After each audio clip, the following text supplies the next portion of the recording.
Yo. What's up, y'all? Welcome to the stream. My name is DJ Switch, and do not adjust your TV sets. I am trying something new with the camera tonight, and I hope you're appreciating it because I know I am. I found this new filter that I am kind of obsessed with. And actually, I'm going to paste it on the background too. Yeah, there we go.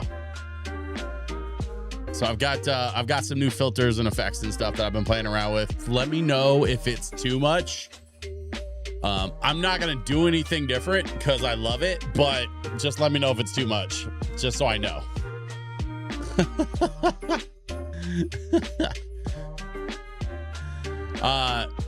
You see, kids, this is what TVs used to look like in the early days of video games.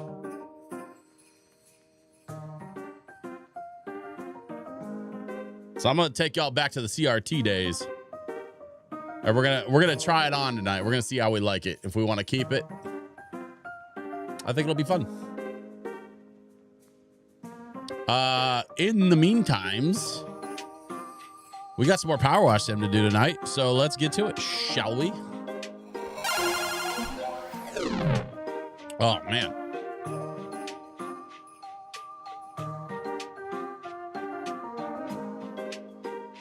I haven't even you know what? I don't think I even connected my controller. Yeah, I think I messed it up. So hang on, let me fix this real quick.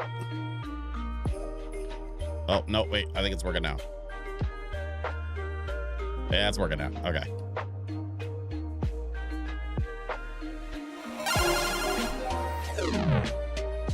Tech things. We do love tech things. So we've got Finn and Jake's Treehouse, and then possibly another one after this. I don't know. I don't know how many levels there are after this one. This is where we left off on Wednesday. We barely got started with Jake and Finn's Treehouse. So we're gonna tackle this monstrosity tonight. This should be fun.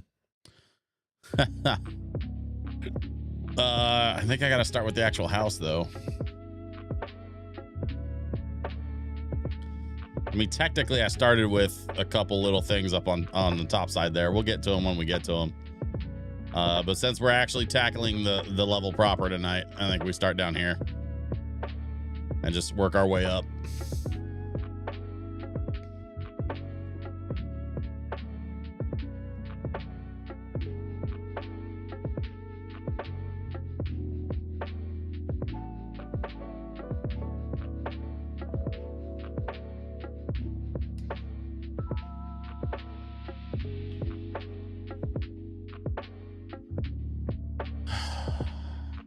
Friday. It's finally Friday. It's been a weird week, and I am stoked that we're in it. We're almost on the other side. It is almost the weekend. I don't know. Does the weekend technically start on Friday? I'd imagine that's up for some debate. Not a lot of debate, just a little. It's not up. It's a novice amount of debate. I don't think I would argue that it's a masturbate. Absolutely nobody's here to hang out and see this nonsense anyway.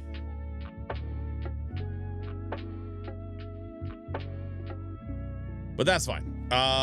So we're gonna keep power washing tonight and see where the night takes us. Folks usually, especially on Fridays, folks usually kind of roll through a little bit on the later side. But that's okay, because we usually end up with a pretty good room by the end of Friday night, especially in the middle of a heat wave. I don't know where y'all are watching from, or if you're watching from anywhere, but where I'm at, we got a little warm on the toasty side today, and apparently it's supposed to be warm through the weekend, which I'm very much not looking forward to. Why is there a straw there? God, I really don't know shit about this show. I need to watch this show. It's weird that I've never seen this show, but I'm playing the DLC. I mean, I just love PowerWash Sim that much, honestly. This is an absolutely amazing game.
Most people wash their mushrooms after they get them home into the kitchen. I prefer to wash my mushrooms while they're still on the tree.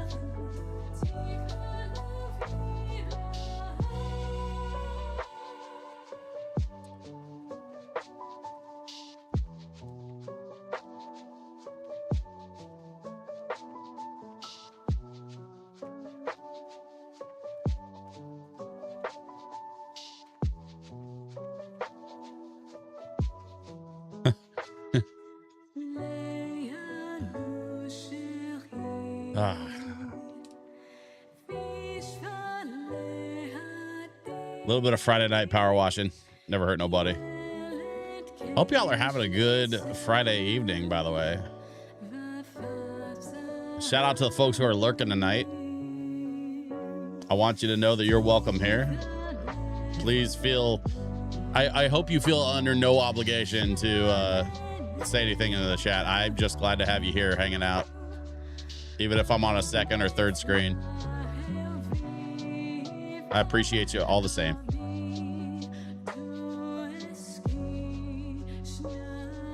This is not and has never been my means of making a living. So I have the freedom of being like, you know what?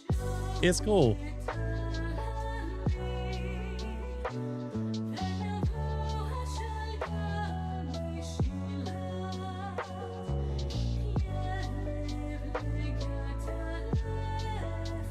I enjoy the process of streaming. I enjoy the process of like content creating and stuff. I would like for it to be the job. Someday maybe it would be cool, but while I'm in this position of not really paying my bills with it, I get to enjoy the freedom of being like, hey, it's all right. Honestly, streaming was never really the goal anyway. This streaming shit I just do for fun and just to kind of connect with folks a little bit. Got some stuff coming to the YouTube channel that I'm way more hyped about, honestly. For me, it's just about hanging out with nerds and playing a little lo-fi music and forcing myself to kind of relax and play some chill games and just be kind of present for a couple hours a week, you know? I think that's the thing I like the most about streaming like this is when I'm actively live streaming, like I kind of have to ignore my phone. I have to ignore, you know, all the other kind of stuff going on in my life, you know, barring any emergency shit, obviously. But for the most part, it's just a chance for me to kind of chill and hang out. Wife gets to watch her shows without worrying about whether or not I want to watch it too. So everybody wins. Oh, hey, thanks.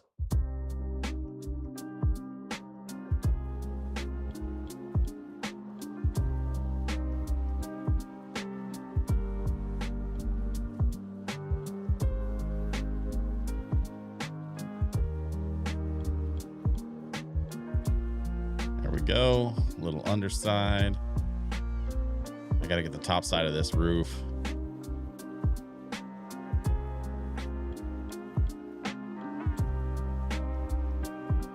Go.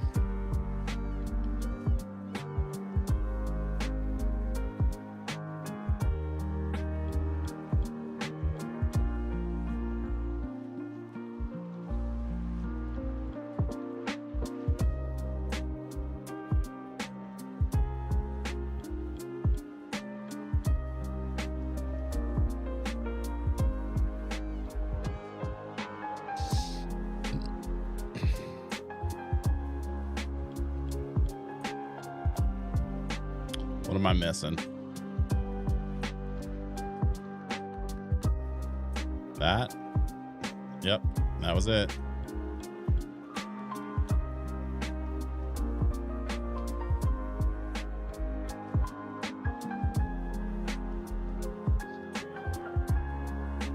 Okay.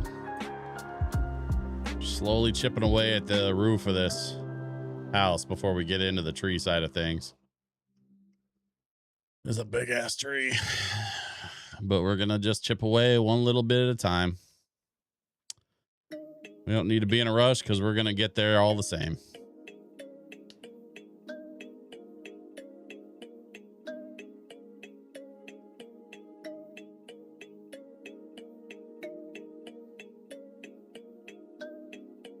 I just realized she handed me ice cream. I gotta eat this before it melts. Uncle Bob's 99. Hello, welcome. If you'll forgive me for a second, I just got handed ice cream. I gotta eat this real quick. I hope you're enjoying your Friday, Uncle Bob's, because I know I am. I got lo-fi vibes and I got some PowerWash to play. No complaints, right? Arcade Drums. Hey, what's up, man?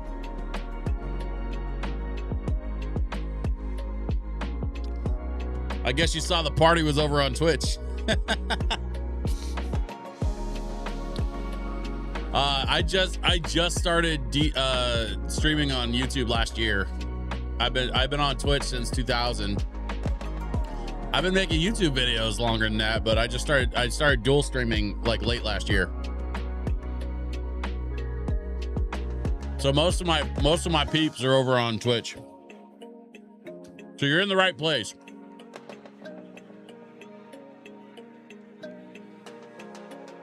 I'm glad you're here. Welcome.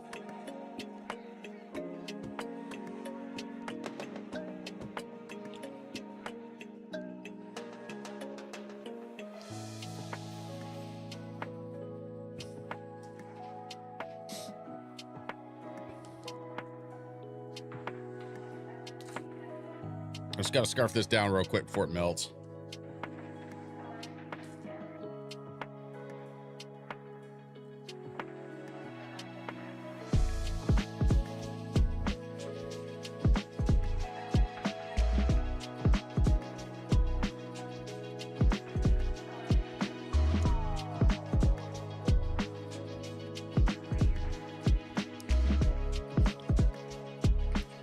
So next week, I got to figure out what we're going to play next week, because I know I'm definitely like almost done with this. And I'm kind of leaning towards like, there's a couple of games that I played the demos for Outbound and for another game called Solar Punk, and I really enjoyed both of them for different reasons. I know that towards the end of the stream on Wednesday, our buddy Poosnax was saying that he thought Solar Punk was kind of boring, but man, I really love that demo. So I don't know. Maybe he didn't get the same thing out of it that I did.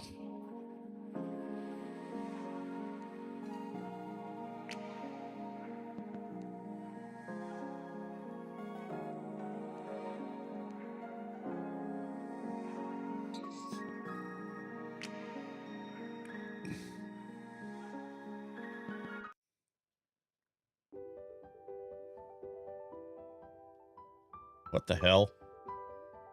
No, I don't want to take a friggin' scam call right now.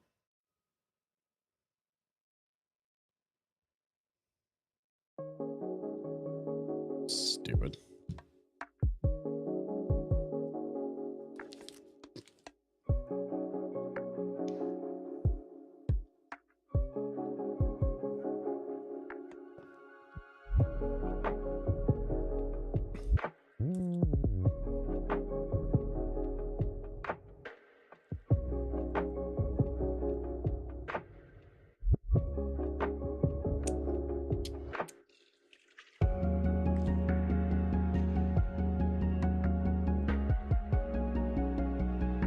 All right, let's get back to it.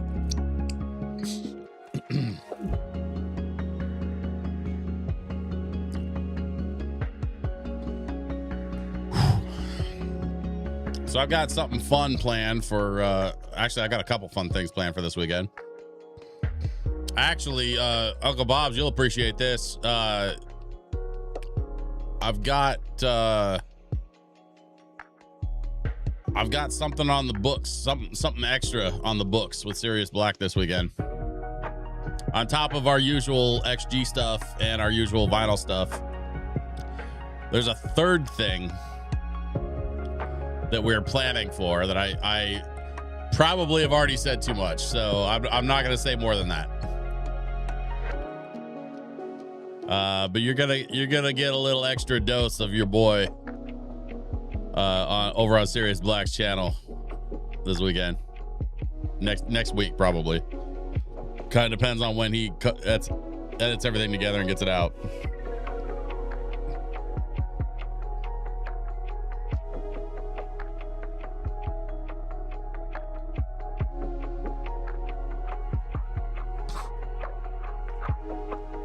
But that'll be fun. I'm looking forward to that. And then I've got a video kind of in the works right now that I'm trying to get done so I can get it out hopefully like Sunday maybe. Or like, well, no, Monday is when I'm trying to get the vinyl show out. So yeah, I might need to spend most of tomorrow shooting this other video so I can get it cut together by Sunday. And then I can just focus on getting the vinyl show out by Monday.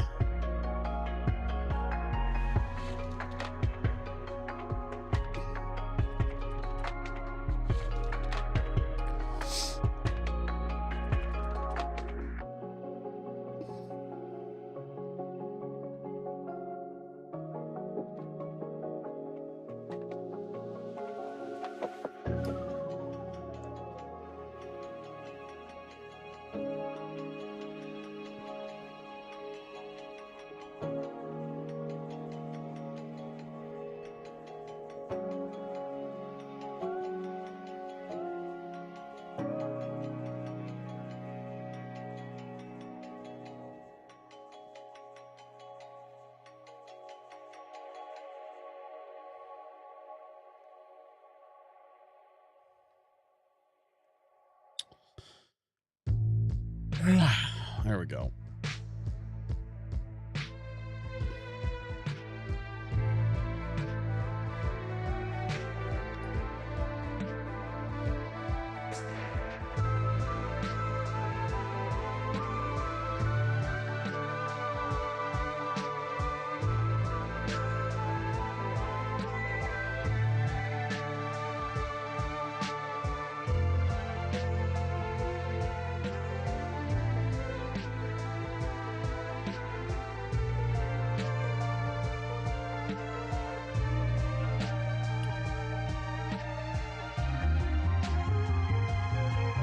We got Secret of Mana.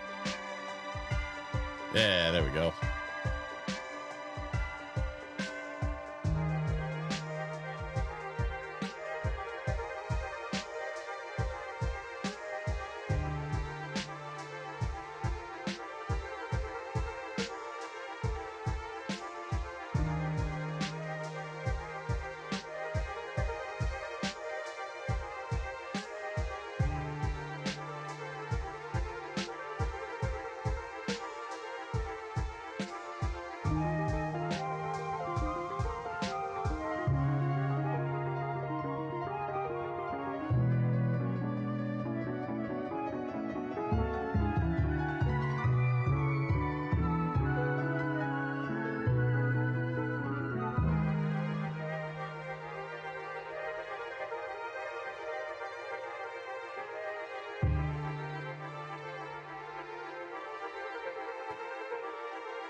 Okay, I think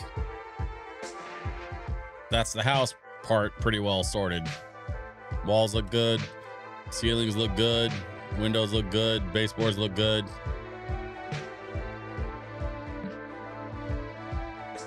All right, time to start heading up.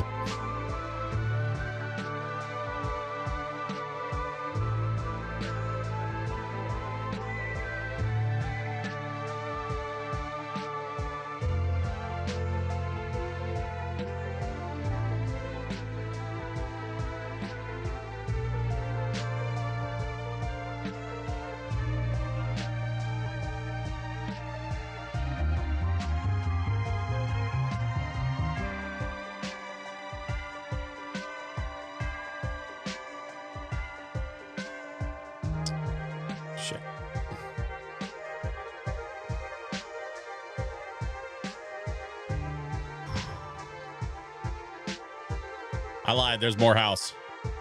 How big is this freaking house, dude?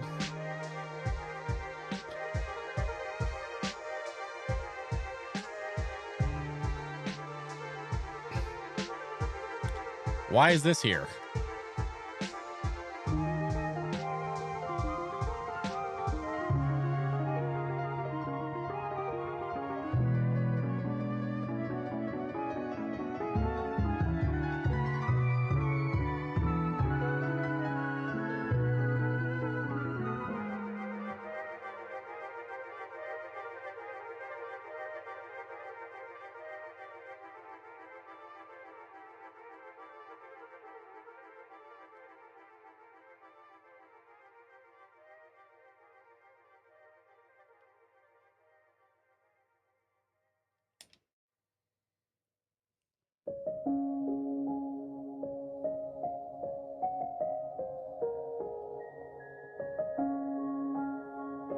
Y'all got anything fun planned this weekend?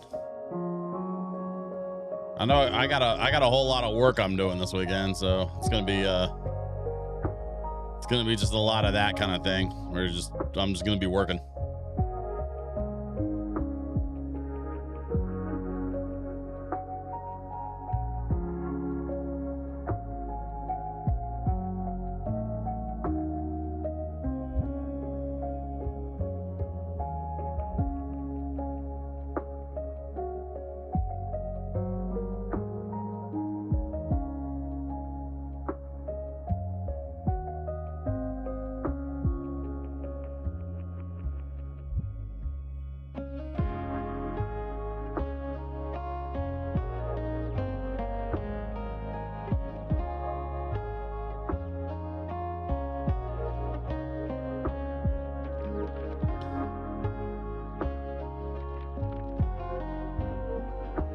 Mystery Tower Hollow. Okay. Had some tornadoes by me yesterday. Oh, damn. Are you okay? Like, everything good?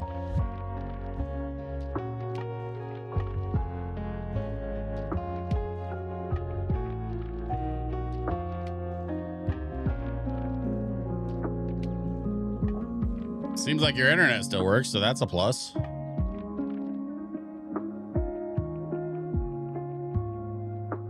Hopefully everybody's safe.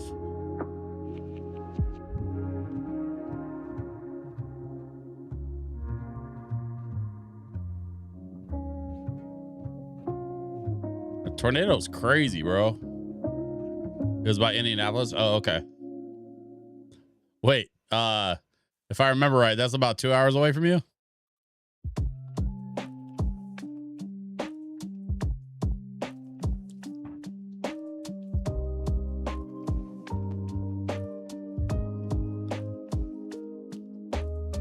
Yeah, okay. I mean, still, that's, you know, like even 2 hours a little closer than I want a tornado, if I'm being honest. So I don't blame you for being a little nervous about that shit, but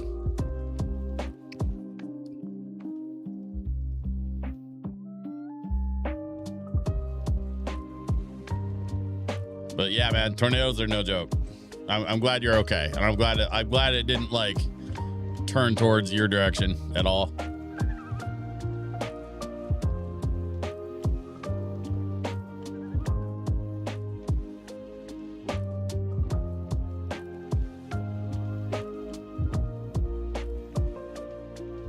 Our last tornado was 2006. Oh shit. Okay, so this isn't like a common thing for y'all. You're not like in the tornado part of the country. Generally.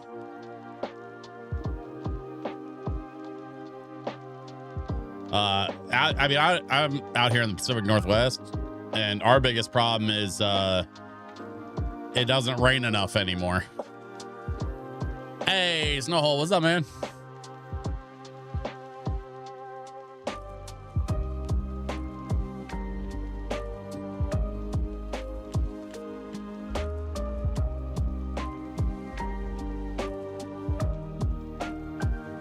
No, on the edge of it. Okay.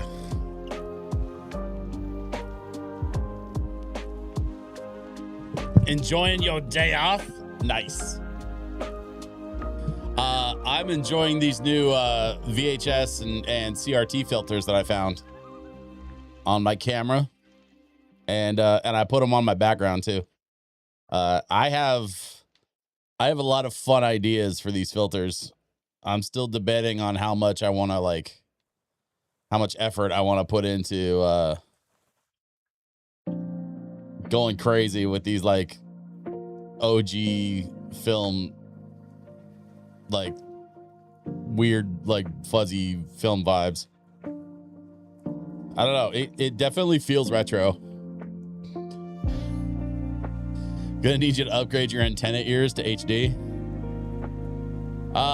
That's part of the reason why I'm doing this tonight, is because I want to kind of try it out, see how I feel about it, see how I like it, see if other people like it. Like, if y'all think it's kind of a cool look, or if you think it's stupid, let me know. I definitely have some ideas about like how to use a filter like this for like some future ideas for like YouTube videos and whatnot. But I'm still kind of on the fence about whether or not I want to keep using it for streaming. I don't know. I kind of like it though. I kind of like it.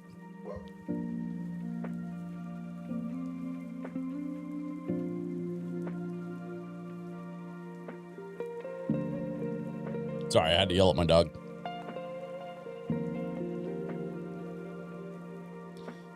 He's being a dumb butthead.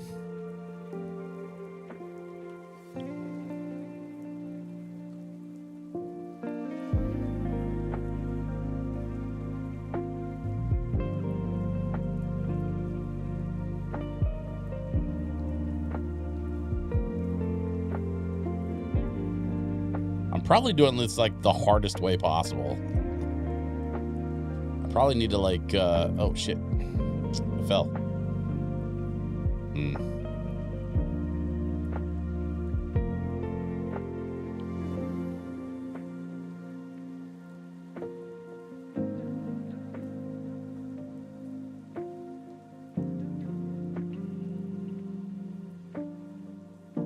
What am I missing? This whole freaking tree, this whole side of the trunk should be like done by now, but I feel like I'm still missing a spot or something.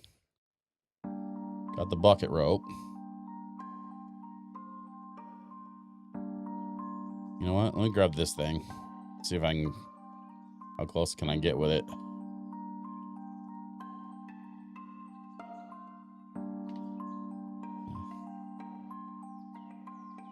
Kind of close.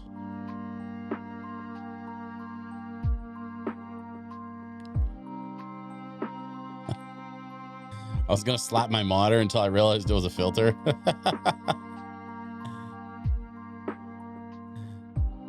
Do not adjust your TV sets.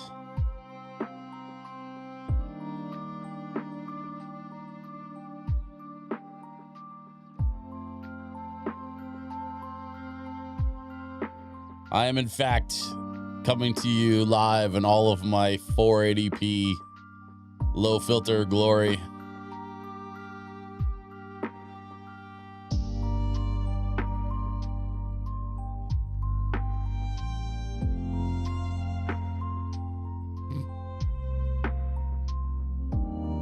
You can do some pretty fun stuff with this filter too. I actually, during like when I take a break a little bit later, I'll show you kind of what the filter can do, because it's a little bit wild actually. Like you can do like tape burn, like a VHS tape burn. You can do like the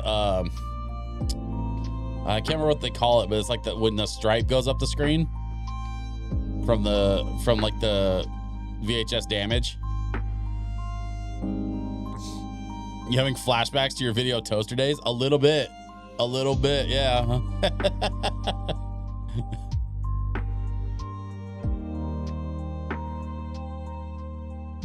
God, I mean, I barely worked with the toaster at all. Actually, most of my experience working with the toaster was after the switch to Windows. I didn't do anything really on the Amiga. And by the time I got to Windows, like 1080 was a thing. Kind of. There was a few years there in between. But they had an app. What did they call it? I think they called it Speed Edit or something along those lines. There's the parts I was missing in the tree. There's the part I was missing in the bucket. Oh, I missed the bucket. Okay.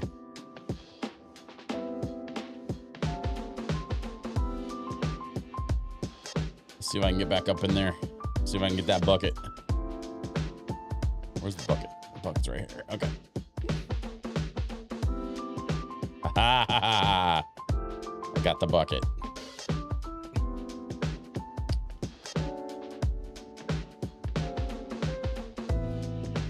Give me that sweet, sweet chemical plant zone. Hell yeah.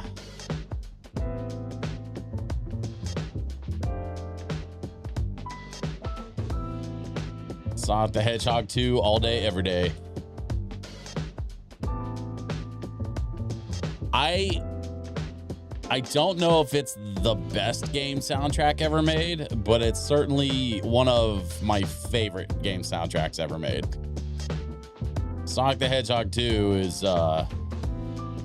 in my opinion, one of, if not the best in the franchise. But mind you, I am very biased. I played the absolute hell out of Sonic the Hedgehog 2 back in the day on my Genesis.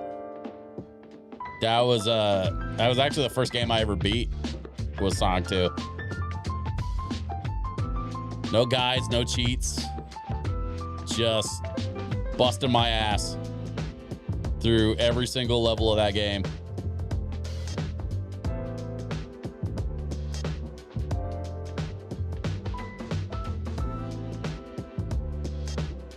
I think I was 12 by the time I finally beat that stupid game.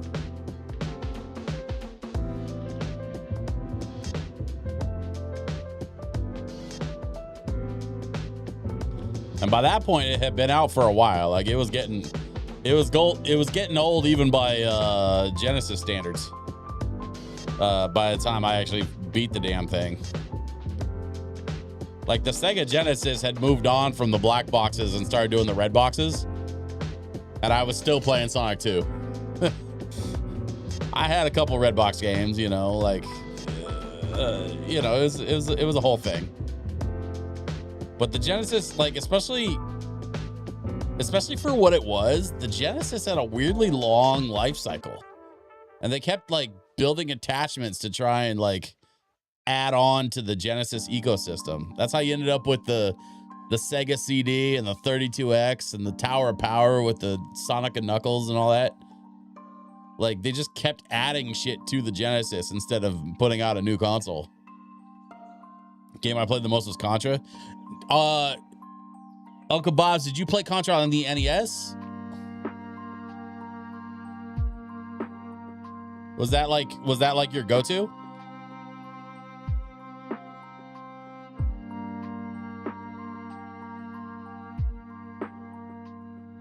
My cousin had an NES. So whenever I would go visit, man, I'd get plenty of quality time in on his NES. And we loved playing games together, man. That was so much fun. That was one of the big things that he and I did growing up to bond.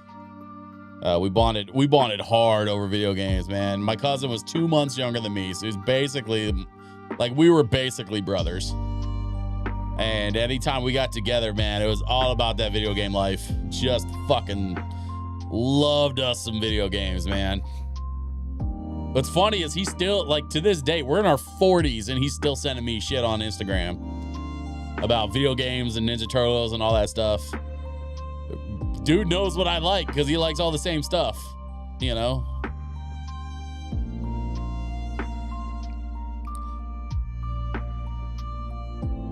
It's kind of funny that my cousin and I, like, even as we've gotten older, we've become adults. We've, you know, we're both married. He ended up getting divorced from his wife because they split. But My wife and I, are together and happily.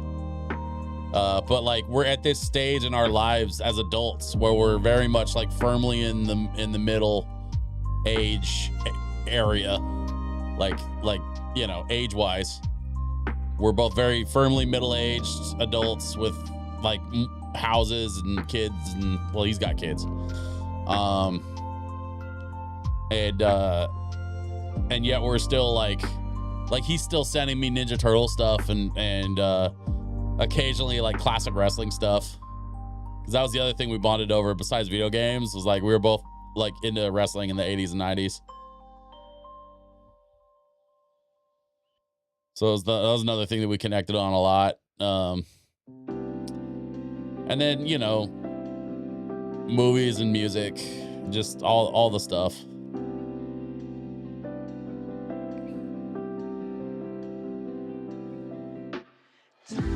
Like we honestly, like growing up in the 90s was such a dope time to grow up. I graduated my high school class of 2002, right? So basically the majority of my childhood took place in the 90s. I was born in the 80s, but I wasn't really like old enough to understand anything for the first few years.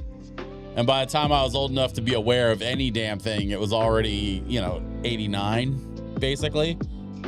So my life socially speaking, my life didn't really start till the 90s. And then basically I was, I graduated high school in 02. So it was all 90s for me. And man, what a great time to grow up. It was right on that sort of bleeding edge of, pre and post internet. So we got all the benefits of playing outside and all the benefits of, living that payphone life before smartphones and before all the, the current technology super companies sort of took over our lives.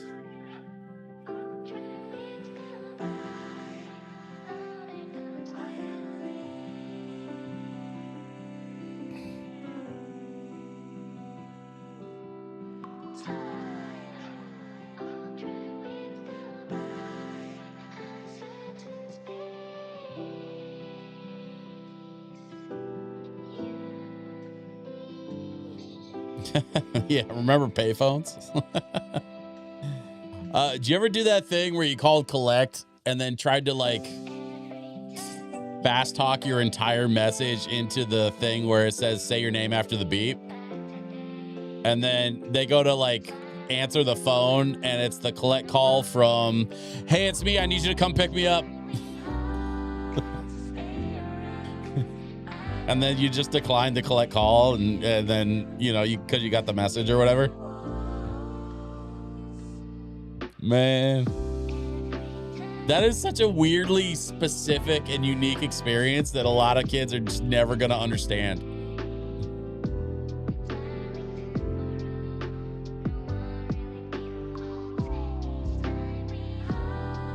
Or paying for text messages. Unless they were after 7, you had to wait till 7 o'clock, and then you could text for free after 7.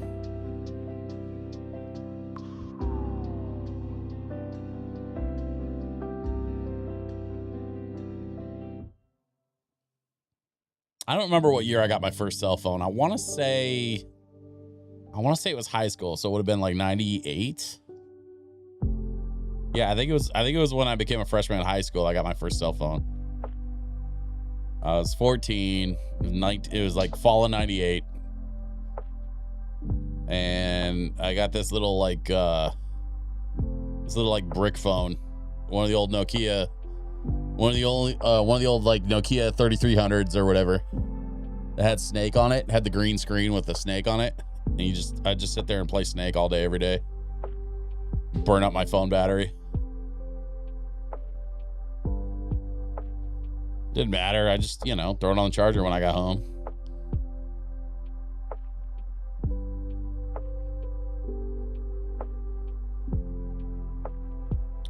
Of course, phone batteries back then, the phones didn't take a lot of power.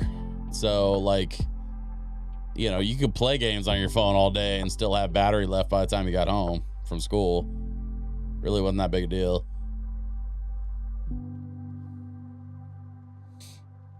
My mom used to work for payphone repair. Nice.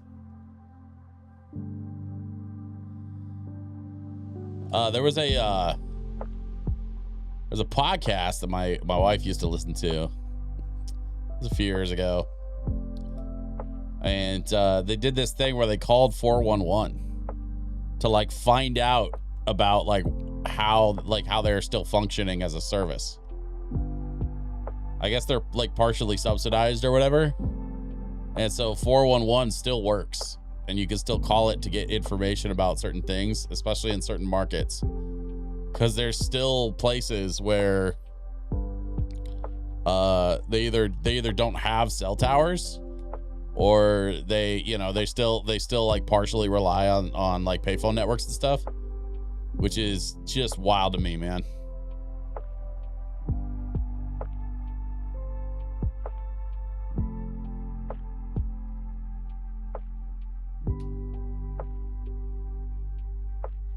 But what's especially crazy is how much the cell phone networks have kind of like not bothered with certain rural areas, and they just continue to like not address certain areas of the country because there aren't enough people that live there for them to justify the cost of building out their network.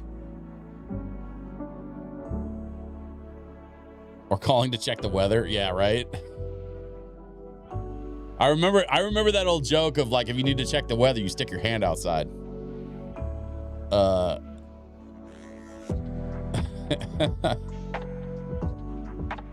Time and temp, yeah.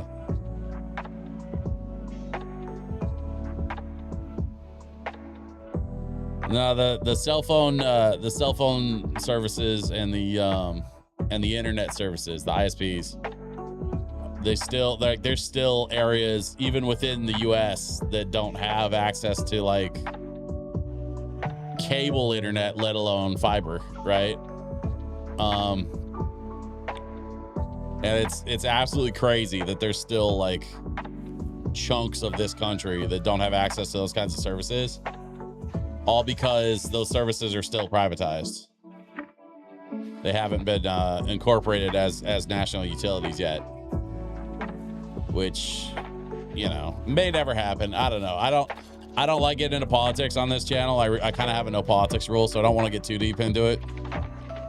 All I'm going to say is I hope that someday the country can sort of catch up with the technology needs for everybody.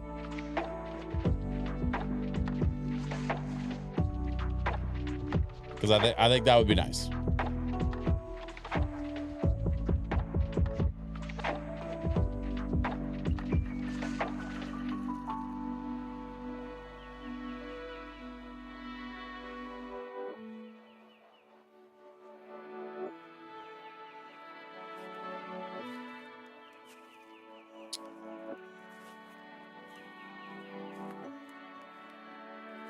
Oof.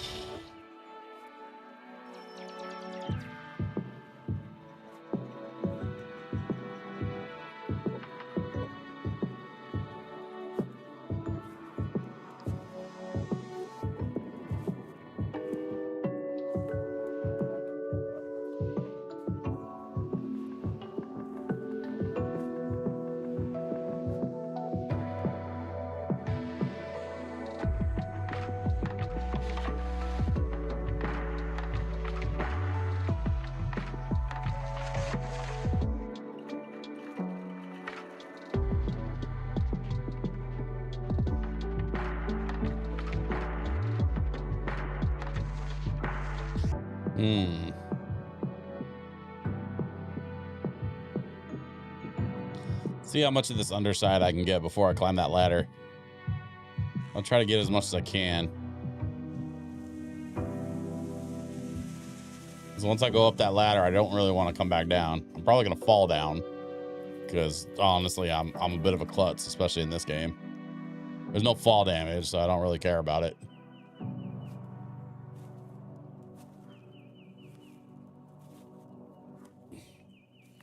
I remember the days when you could choose a DSL provider. Yeah, right. Yeah, remember choosing who you did business with? God, those were the days. Did I have a pager? Nah, I never had a pager. I wasn't cool enough or old enough to have a pager. By the time I like got a cell phone, like cell phones were pretty common. Not smartphones, mind you. Smartphones came later. But I did have a cell phone. We had a T-Mobile family plan. And so my mom, my dad, my sister, and I all got phones, and our numbers were all like my dad's number ended in 10, my mom's number ended in 13, and then like mine was 16, and then my sister's was 19. So like we got numbers that were all kind of like adjacent to each other. It was cute. And it kind of helped our family just sort of like, you know, keep in touch with each other, keep tabs, call in case of emergency, that kind of stuff.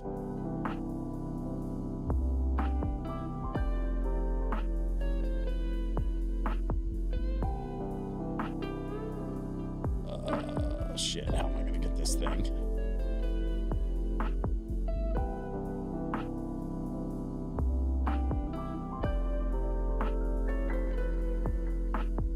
Okay.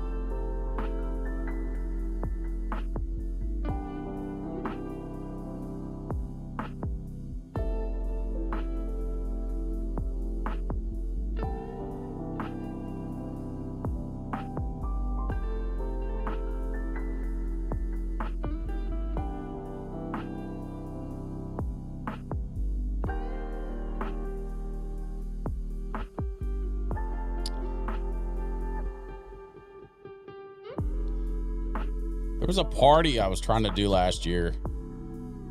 It ended up falling apart, actually. So we never did the party, right?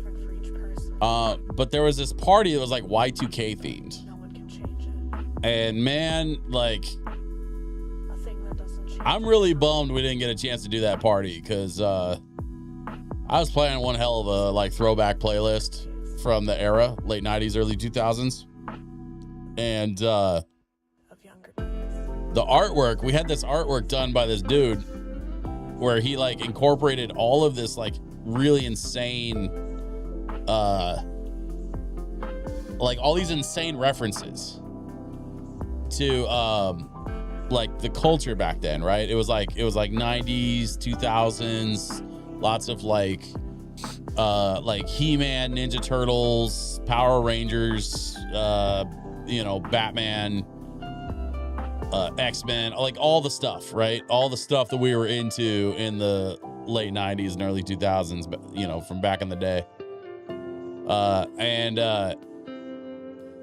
And it all was like basically incorporated in this really dope artwork for this flyer that we had made.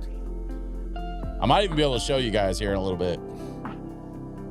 This flyer that, you know, for this show that never happened. But long story short, I was kind of like talking to this company. I was working with this company, and like I told them, I tried to explain to them like, hey, like because they were like, hey, can you put a show together for this venue or whatever? And I was like, hey, I'm not really that kind of DJ. Like I'm a working professional DJ that does like, you know, club residency type stuff and you know, like I work events. You know, like I'm not a dude who like draws tickets at the door, because that's never really the career that I've built, you know, my skill set around. And they're like, yeah. So can you do an event for this venue? And I'm like, you know what? Fine. I'll put an event together. And I put this event together, and absolutely nobody did anything to help me sell tickets to this thing. I think I sold like 5 fucking tickets, and the venue didn't do anything to help. The company I was working with didn't do anything to help. And then everybody so then I get this email one day and they're like, hey, we think we're going to go ahead and cancel the event because we don't have a lot of tickets sold. And I'm like, I fucking told you people. I told you people, and you pushed me to do it anyway. So whatever. And then basically from that point, I just didn't talk to them again. I have no idea what happened or where they're at or like what's going on with them. I don't particularly care because that's not really a company I want to have to deal with anymore. And to be perfectly honest, I don't have to because I got other shit going on these days. I don't want to get into it too much, but the short version is, if I wanted to book something like that, I have an agent for that now.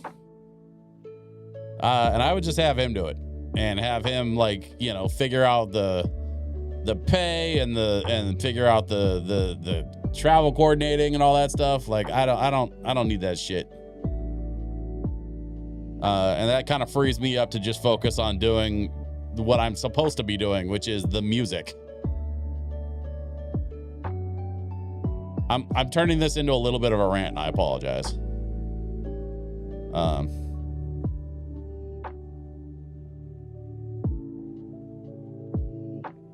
But that's why, I mean, honestly, shit like that is why it's so important for me to have streams like this, because then I get to just focus in the moment.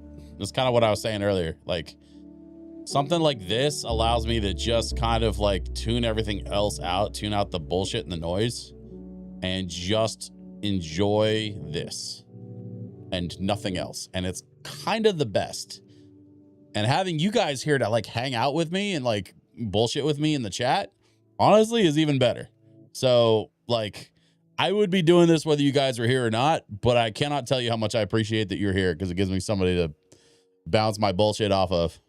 First smartphone I got was in 2006. It was an HTC Pocket PC, 6700 running Windows Mobile. Holy God. You know what's funny about that whole sentence? You said, I feel the back pain. But is that back pain from being old, or is that back pain from lifting that giant monstrosity of a phone around in your pocket all the time? Because that thing was hideously huge and brick-like.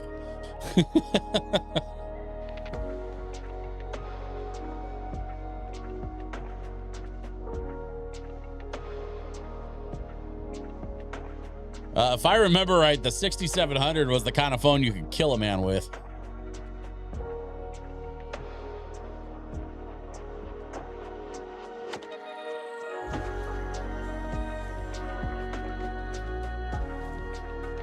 At least for its time.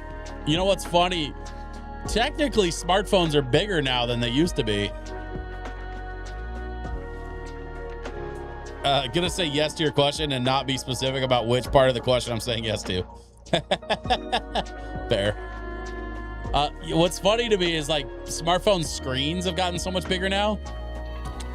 So like technically phones are bigger than they used to be, but they're also thinner and lighter and way more like technologically advanced, right? So like it's a bit of a weird trade-off.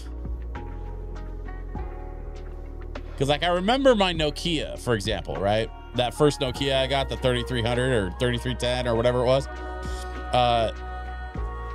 It was the same Nokia that like everybody had. So like there was nothing special about mine. But I remember that Nokia was very like, very brick-like in its shape and execution. And hold on, wait, what is that?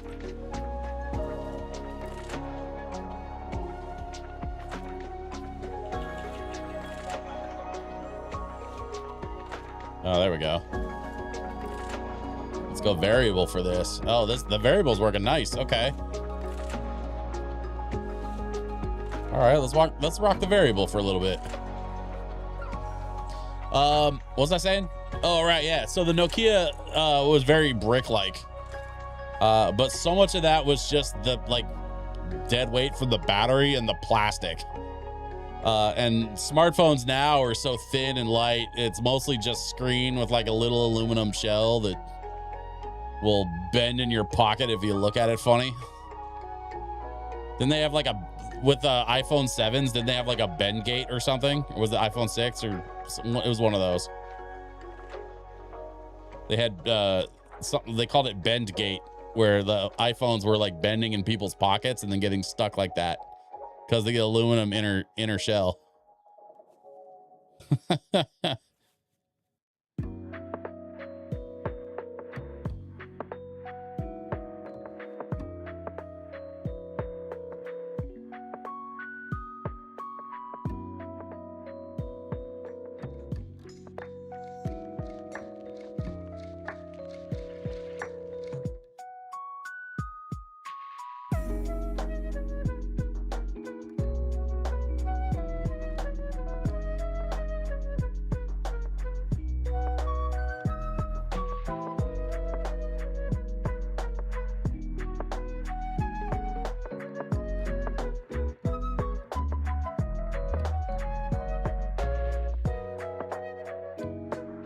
iPhone 6 Plus was Bendgate because people were sitting on them like idiots.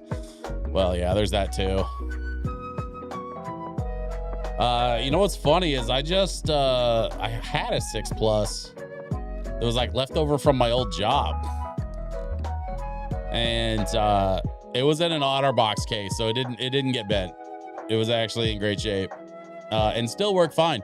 The last time I turned it on, which was like 3 years ago now. I don't recall what happened to it. I think we donated it to like a electronics recycling place. I've got a couple other phones that need to go too.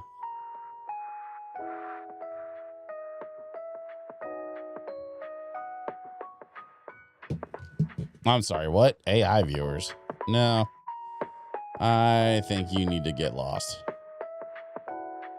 Bye-bye.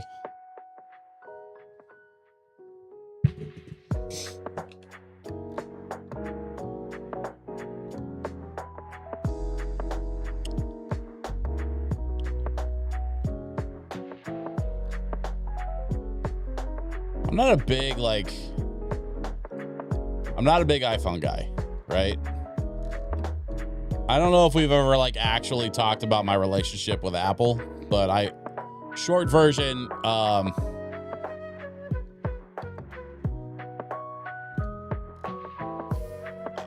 it's not good. The short version is my relationship with Apple is not good, and it's not going to change, like ever. So, I would ask that anybody who likes Apple product, please do not try to change my mind. I promise you will not win, because I have a very unique and very specific familial relationship with Apple Computer that is fucked beyond repair. That being said,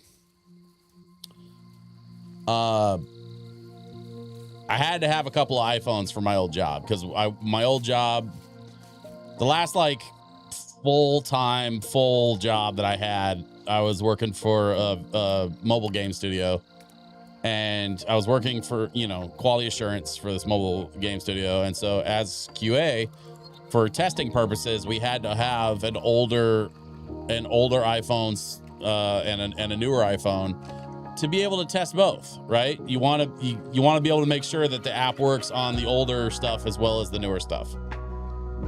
And so that was just, it was part of the job. And I accepted that. I allowed myself to sort of like, come to terms with the fact that I had to be issued a couple of company phones. And it was fine. I learned a bit about the, Apple ecosystem and about how to operate iOS so that I could do my job. And then when the company let me go, I was eventually let go, and the company allowed me to keep my devices that I was issued. So the company issued devices, the old iPhones and the laptop and all that stuff that they gave me. I got to hang on to all of it. Now, none of it was like new hotness. Like, so this was not impressive technology that they let me keep. In fact, I think that's part of why they let me keep it, is because it wasn't, you know, particularly high-end stuff. But it was, you know, it was fine.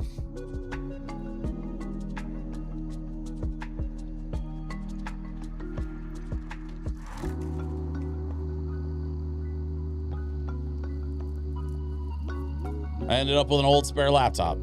Not the worst problem to have, frankly.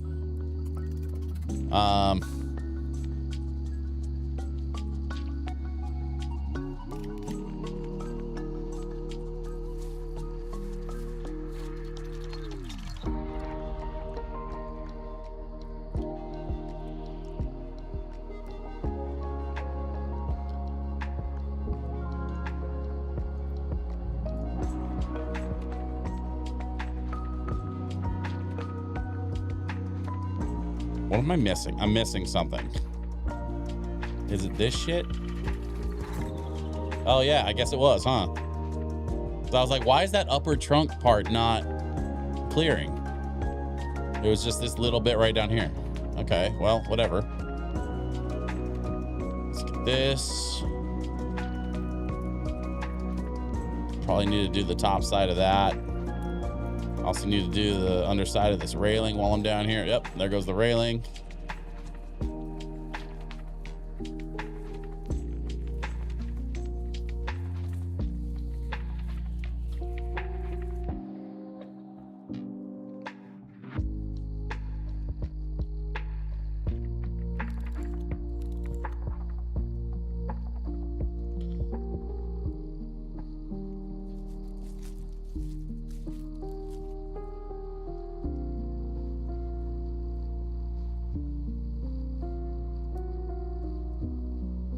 Anything else up here I missed? These spots. Let's see if there's anything.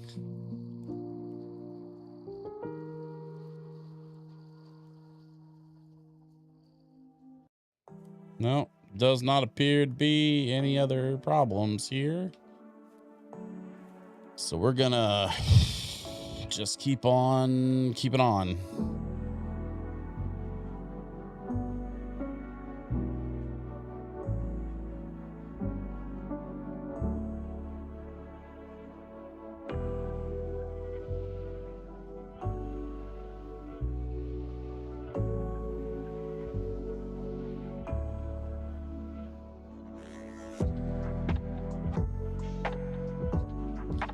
This part's weird. It's a weird angle. I'm not sure how I'm gonna, I guess I gotta jump down there, right? To go get the rest of this, like, this arm that's coming off the trunk. Can't just stay up here. I gotta, yeah, I can't get an angle on it from up here.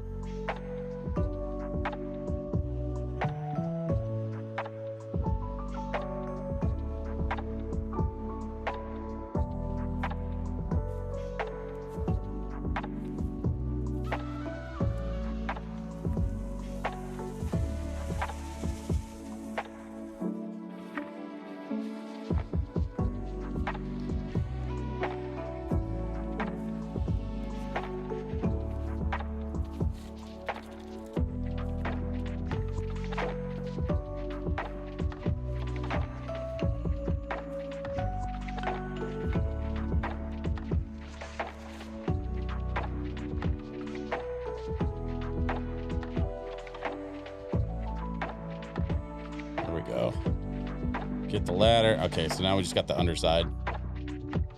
That part. What am I missing? I'm missing something on the underside here.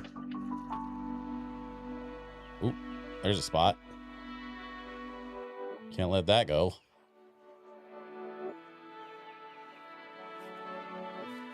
Oh, there we go. There's some spots I missed. The end of that board. Ooh, dang, okay. So we're basically clear on that side. Let's see if we can get as much of this arm as we can. This tree's big and it's kind of awkward, but it's not as complicated as I was expecting. I don't know why I thought it was going to be worse than this. Like worse in the sense of like, you know, the kind of like complicated, problematic level that I've seen on a few of the more intricate things. Not that it's like a problem. It's just, you know, some of these levels take longer than others, man. And sometimes it's because they're just really big, and sometimes it's because they're really complicated. Like that frickin' that funhouse level. Oh man, that funhouse level. There's so much little details and so many little things that you gotta get. Oh, or the shooting gallery level where it has all the references to the first PowerWash game. There's just a lot of little intricate things that you gotta spray down in that level. So like, it doesn't even look that big at first, but then after a while you realize that you're still cleaning all this random little weird shit.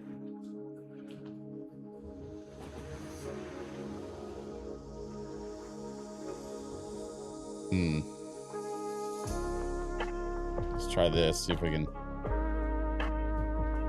Hey, there we go.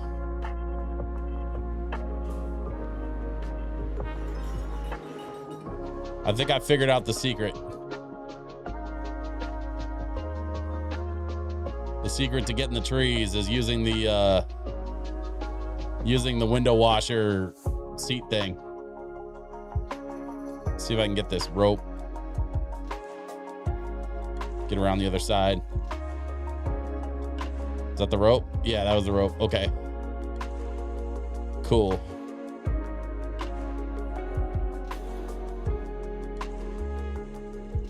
What's it even attached to? It's not even attached to anything.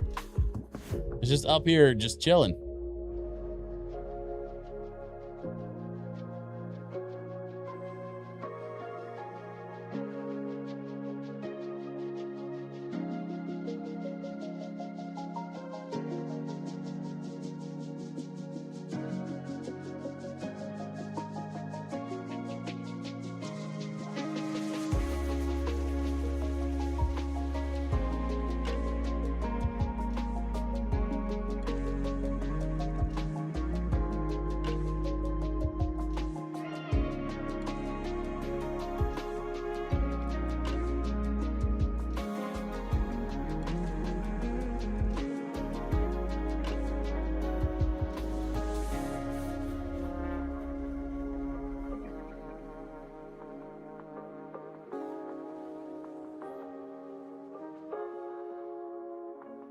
Get what I can while I'm up here, and then I'll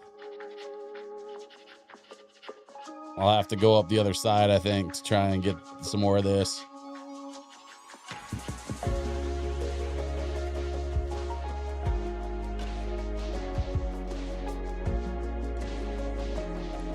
This part's easy enough.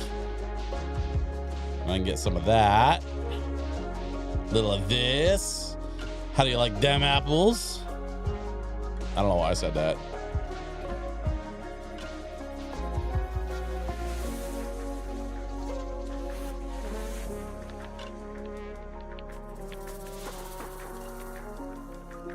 Have y'all been catching any of the new summer hotness in the movie theater this year? I know Supergirl is like about to come out or came out this weekend or something. I don't know when Supergirl's supposed to be out. I think it's either this weekend or next weekend. I didn't get a chance to catch Bando and Grogu. I'm gonna have to wait till that shit comes out on streaming, which kind of blows, but whatever. It is what it is. What's a movie theater? That's fair. I keep hearing kind of horror stories too, man. Like, I guess these kids that go to movie theaters now cannot put their goddamn phones down. Like, and movie theaters won't enforce the shit because they don't really have the staffing to enforce it. And then they can't afford to lose the ticket sales to the younger kids. So they just let the kids come in and use their phones during the movie. They just don't care. And man, that blows. There is a theater in Portland. There's one theater. It's independently owned theater in Portland that has like adult seating, like couches and like armchairs and stuff. And they do first run movies. It's a really well managed, well maintained theater. And they have an incredible kitchen. This is the kind of place where you can like get dinner and a bottle of wine before the movie starts. Like that kind of place, right? So I really dig this place a lot. Except the only problem is it's about a 20 to 30 minute drive, depending on traffic. And it's pricey. Like there's no nice way to put that. It's expensive as shit. The tickets aren't even that bad. The tickets are kind of on par with like any other movie theater, which frankly, for the experience you're getting, I would rather go to the nice place all day, every day. Because if you're gonna pay $20 a ticket, I would much rather pay my $20 toward a theater that like gives me what I'm paying for. You know what I mean? Instead of sitting in the same sticky stadium seating that's been around since the 1900s. I'm not about that life anymore. So this one movie theater in the Portland area that fits this criteria, right, has some incredible food. I'm not gonna lie. It is very expensive, but you absolutely get what you pay for with this place. And so like I've been dying to go back there. It's just the last time I went there was a very special occasion. My wife and I had dinner and some drinks, and I spent there's like, I don't know, I can't really dance around it. I spent $100 on 2 movie tickets and some dinner. It was $100 for 2 people to go to the movies the last time I went there. And you know, it kind of is what it is. It's not a every weekend kind of place. Or God knows if I was going there every damn weekend, I'd just be getting the movie theater ticket. I'd be skipping the concessions probably, because damn, that shit is pricey. But it's incredible. Like they've got high-end chefs creating a high-end dining experience on top of a high-end movie experience. So like I said, you get what you pay for, but it's pricey.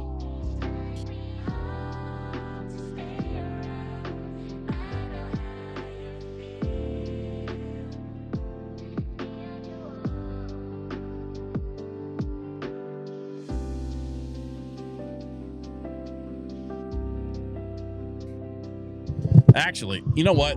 Tell you what. Let's take a quick intermission. I want to show you guys something. First of all, this is what the CRT filters look like now that it's all blown up.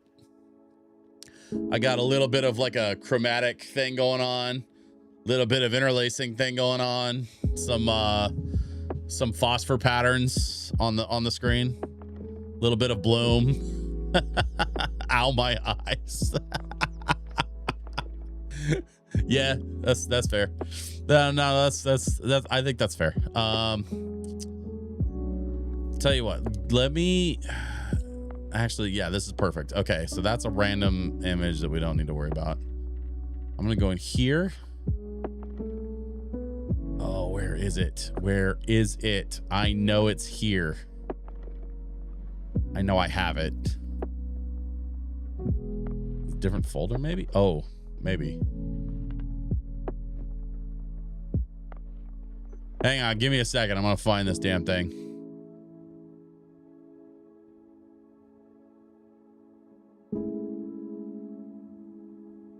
Oh, did I delete it?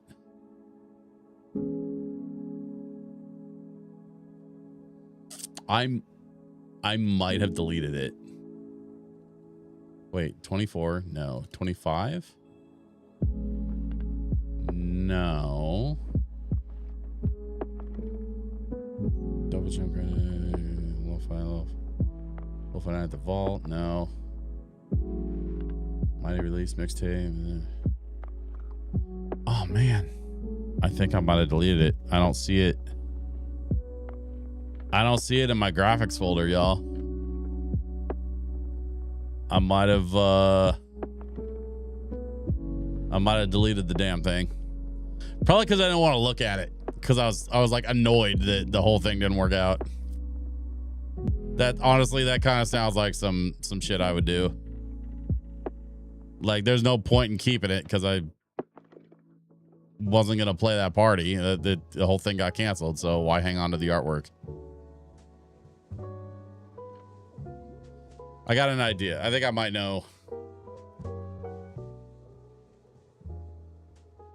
Yep. Yeah. You know what? I found it.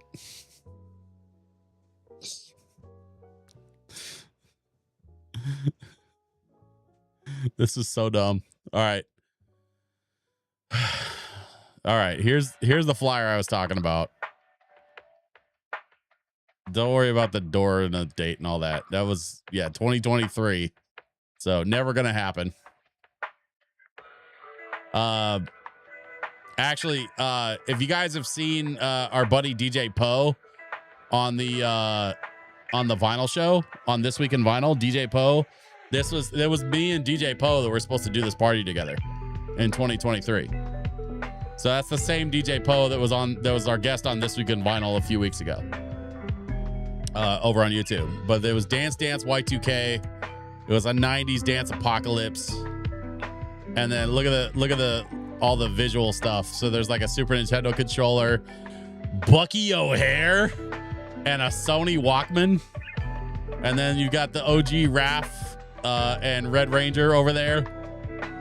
And then you got some classic movie posters and shit, including Pulp Fiction. And then the busted old iMac, which I never had an iMac. Again, not an Apple guy growing up. Still not an Apple guy. But yeah, I was pretty stoked actually about this flyer. Oh, and then the stack of VHS tapes, which I always forget about because they're kind of over in the corner. But look at this. Hang on, let me blow this up. I want to show you. I think that's Home Alone, and then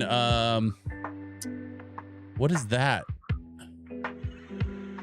It's upside down. There's Wayne's World on top.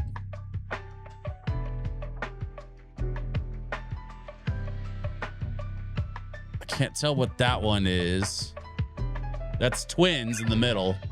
Arnold Schwarzenegger and Danny DeVito.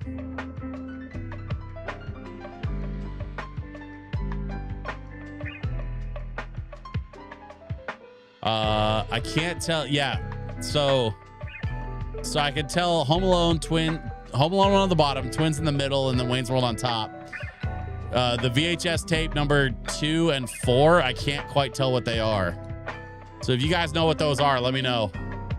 If you recognize those movies at all. 9 Inch Nails on the side of the iMac. Yeah, that's some shit I would slap on my laptop. I used to slap stickers on my laptop. Honestly, I still kind of do. I'm a little more intentional about it now than I used to be, just because like I have to be careful about, making sure that my laptop is still visually like accessible for certain audiences and whatnot. But yeah, so that's the flyer. This was supposed to happen in 2023, and then they like a month before the event, they were like, oh yeah, we didn't sell enough tickets, we're gonna cancel. And I was like, I fucking told you I wasn't gonna sell tickets. Whatever. I don't even know if that venue's still there, to be honest. They might be. I don't know. I don't really care. I might go back there and do a thing.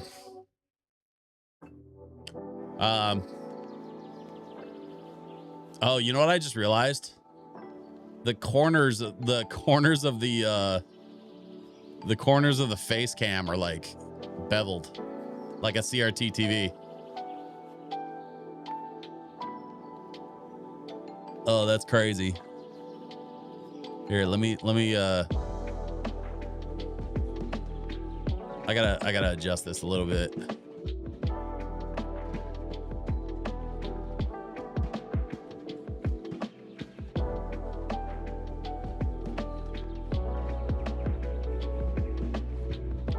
How's that look? That looks better. I mean, so I don't know if you can see, there's a bit of warping. There's more warping than usual going on with the camera. Like in the door and like in the shelving, you can kind of see how they're kind of rounded and warped a bit and bent. It's because the CRT TV is supposed to be rounded. So the CRT filter is doing the warping to make it look more like a CRT screen, which is kind of insane. And I'll show you what it looks like without the filters on it. Hang on, I gotta find my camera. There it is. All right, so here's what it looks like with the filters, right? And then I can turn off these effects. Already better. Turn off the NTSC noise and the chromatic aberration. And there, now I'm back. This is my normal camera. Hey, Pooh Snacks, what's up, man? I was just showing everybody. So this is my normal camera. This is what I typically look like when I'm streaming. Is this? And then I found a filter where I can do these things.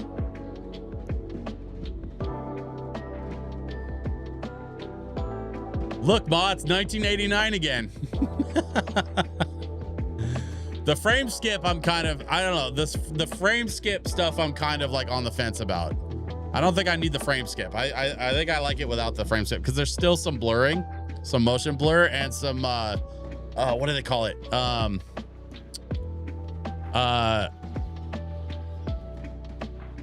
Shit, what is that called? Not Luma settings.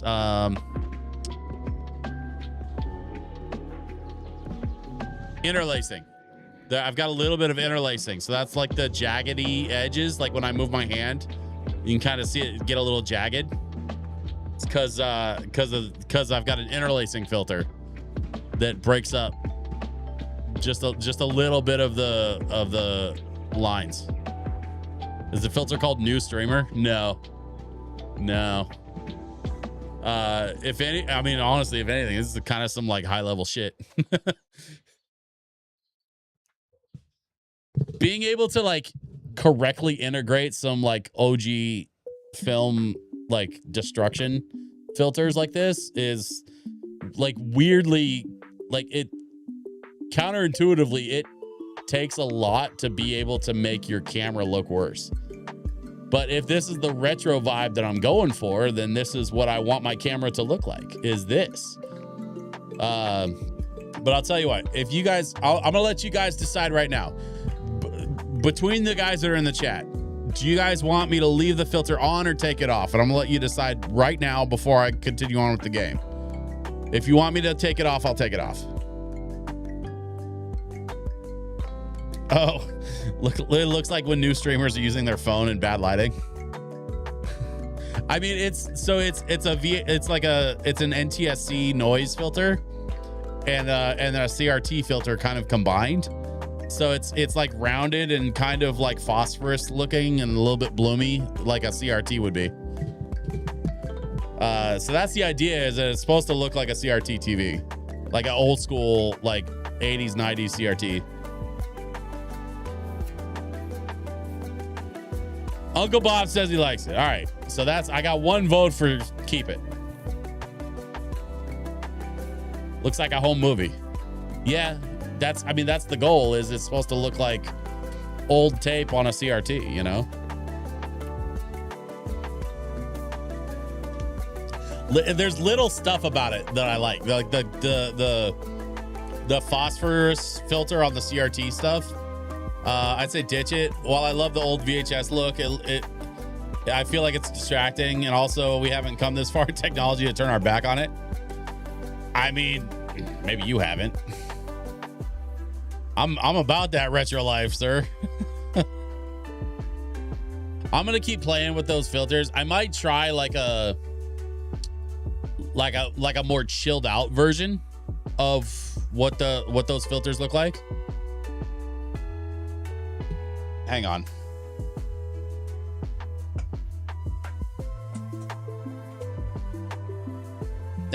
Whatever. I feel like the coloring is still off though. Did I fuck up my color?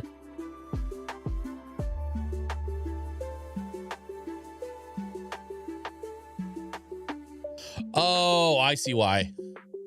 You know what's funny? Okay, so that's the correct color.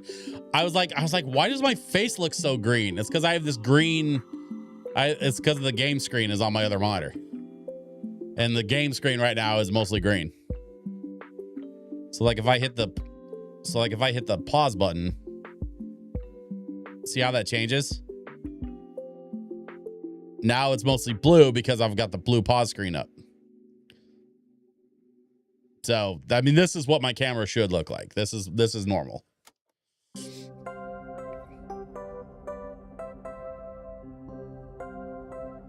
I like using my vision while it's still 2020. I mean, I'll tell you what I am going to do. I have the filter on the background too. I don't know if you can tell, but the background also is filtered like this, and I am going to leave that.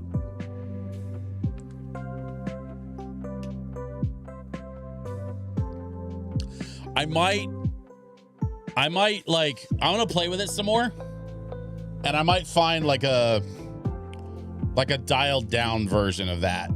Like maybe like take out some of the chromatic stuff and like dial down the noise a little bit, because it might be like a little too noisy. Have it queued up for certain games. I mean, the filter, like I've got the filter installed. I can turn it on whenever. So it's not even a thing that I need to like I don't even need to push a button. It's literally just a filter on the camera. Pixel graphics or retro games. Could be fun. Yeah, that could be fun. For today, though, we're going to get back to a little bit of PowerWash Sim. So this is what I was talking about, though. You see how my face is kind of bluish because of the blue screen? And then watch. As soon as I go back to the game, boom, now my face is green because of all the green coming off the monitor, which I need to dial that down a bit still, I think. I dialed down the brightness on my monitor and it kind of helps with the lighting stuff, but I think I need to dial it down more. Or just embrace it, because honestly, I can't really do much about it. While I'm here though, let's get this stuff washed up.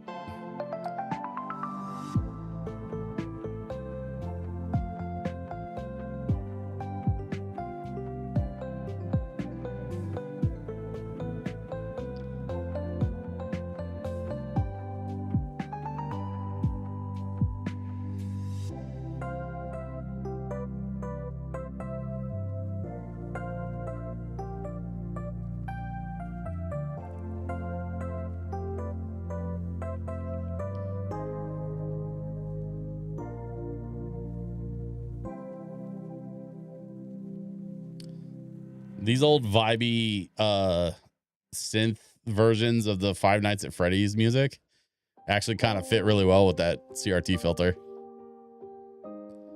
Maybe if you ever decide to stream on Monday,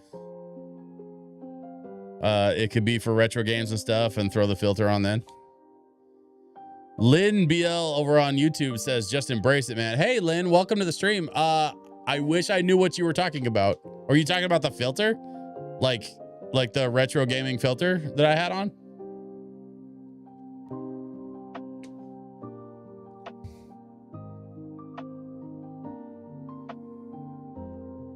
Or were you, the color on my face. Oh, I got it. I just, you know what? Like right when you said that, I realized what you might be talking about. And I was like, oh wait. Yeah, the monitor thing, honestly, there's not a whole lot I can do about it. So it just kind of is what it is. I'm not going to spend too much time fussing with it, you know. It's just, it's part of the gig, really. But welcome, Lynn. I'm glad to have you here. Thank you for joining me over on YouTube. I appreciate it. I hope you're down for some PowerWash Sim and some lo-fi tonight, because that's what we're doing. I've got the rest of this level, and then I think there might be like one more level after this. So I'm trying to just at least get this level done tonight, and depending on how late it gets or how long it takes for me to finish this treehouse, we're going to see if maybe we get on to the next level after that. And at least like maybe get it started or something. I'm not sure. And then I've got a couple ideas for some games that I want to play next week. And actually, Pusnak says you're not gonna be on long tonight. Got to get up at 4 a.m. Get ready and head off to a Ren fair, dude. The zoo last weekend, and then now you're going to a Ren fair. That's dope as hell. Make sure you bring pictures back from the Ren fair like you did for the zoo.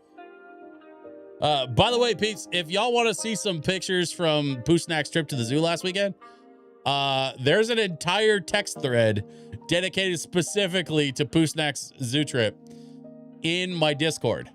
So if y'all are in the Discord, you can go check out all of the zoo photos and see all the animal pics and videos that he posted from last weekend. My wife is a big fan of animals, and so I was like, hey, I need to see everything that you're willing to post, and he basically posted everything. So part of a pirate crew. I'll be going to a fair at least 4 times over the next 2 months. Dope. I love that the Ren Fair has a pirate contingent.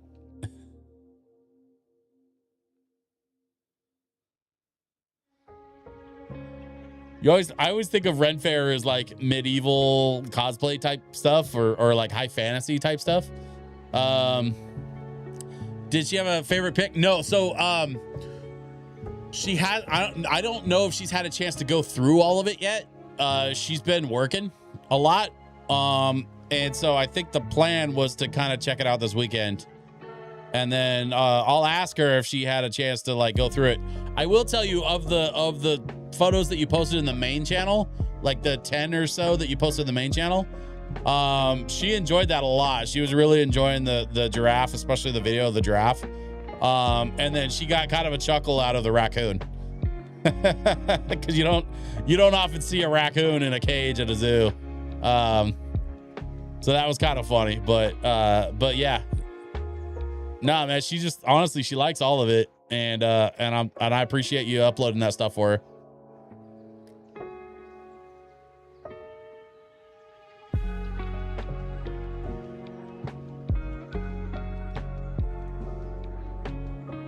I always enjoy the Star Trek cosplayers that show up at a Ren Fair as a landing party. Yeah. I heard a story on I think it was on TikTok or something, where this dude would go to Ren Fair in like a full like period adjacent like medieval costume, but then under his cloak he would keep a Star Trek Delta badge. And then if he ran into those Star Trek cosplayers at the Ren Fair, he'd pull them aside, flash his badge, and be like, "What are you doing? We've been undercover for months." Rated number 2 in the country. Yeah, so I told her that you were going to that zoo, and she immediately, not only did she know what zoo it was, but she was like, "Oh my God, they have a really good one," which is kind of dope because we've got a pretty good one here in Oregon, but I don't know where it ranks. I doubt it's number 1. But it's like, I've never had any complaints about the zoo here in Portland. But I don't I'm not super well versed in the world of competitive zoos.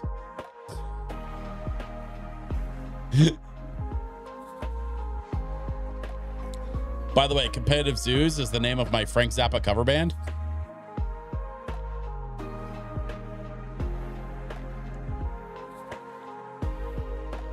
I just realized it's a bird's nest with eggs. We got to wash off the eggs. I'm sure the bird mom is not going to be happy that we washed off her eggs because they're not going to smell right, but whatever. As long as we don't harm the eggs or accidentally hatch one of them.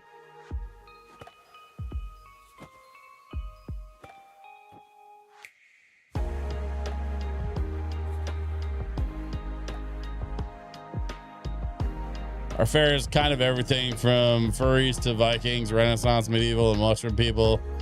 You name it, I've probably seen it. Mushroom people. Like woodland fairy type folks that like wear mushrooms as hats and and pretend like they have fairy magic, like those kind of folks. Yeah. Not knocking it, by the way. It's like, it's not my thing, but I appreciate that those people have some place to be able to have that kind of outlet.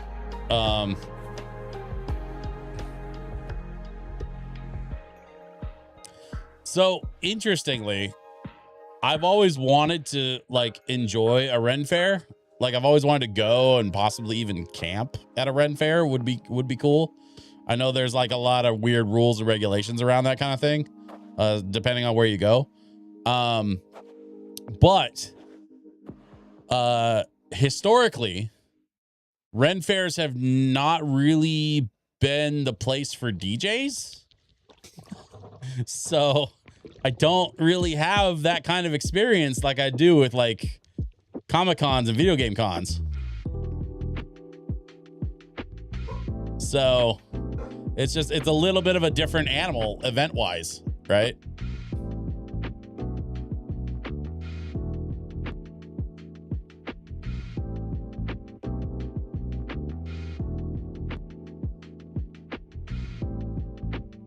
So it's funny to like have a ton of nerd event experience, but then like I have this one big glaring hole when it comes to like the Ren Fair crowd, like the LARPers and the RPG like type folks.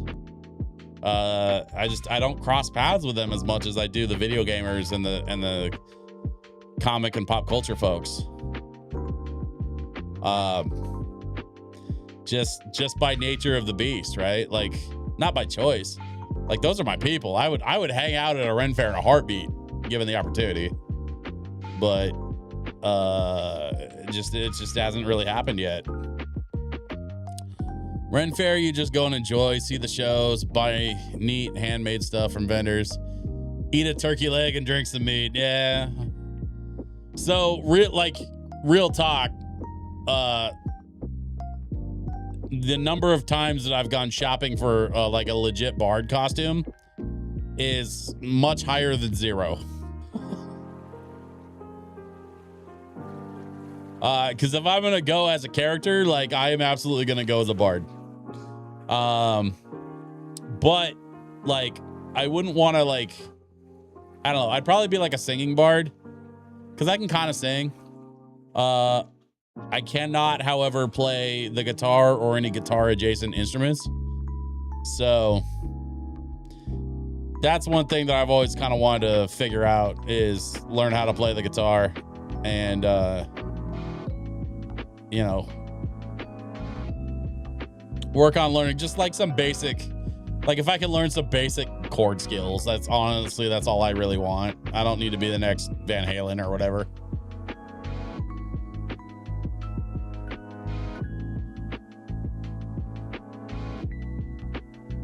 But I've always wanted to have like just some casual guitar playing as a skill, especially because I have, you know, experience in other areas of music. I have,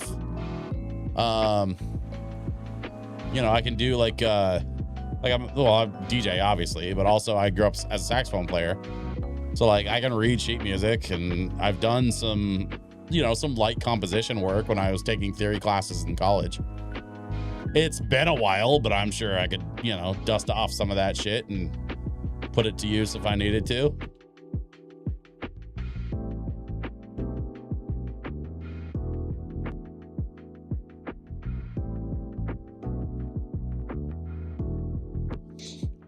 What would be really cool is to figure out how to make some sort of analog turntables that you can strap around your neck. Bard costume, you've got yourself a must take pick with costume. You know, it's funny you should say that. I am aware of the way that I would go about how to build something like that. I know of the technology, and I know of the system that I would design and develop to be able to do some very basic DJing. Actually, not even basic DJing. Like I could straight up play a set on the setup that I have in mind for that. And then I would just hide the setup in some like Flintstone style, like, you know, like wooden turntables. Just make it look ye oldie style. Yeah, right.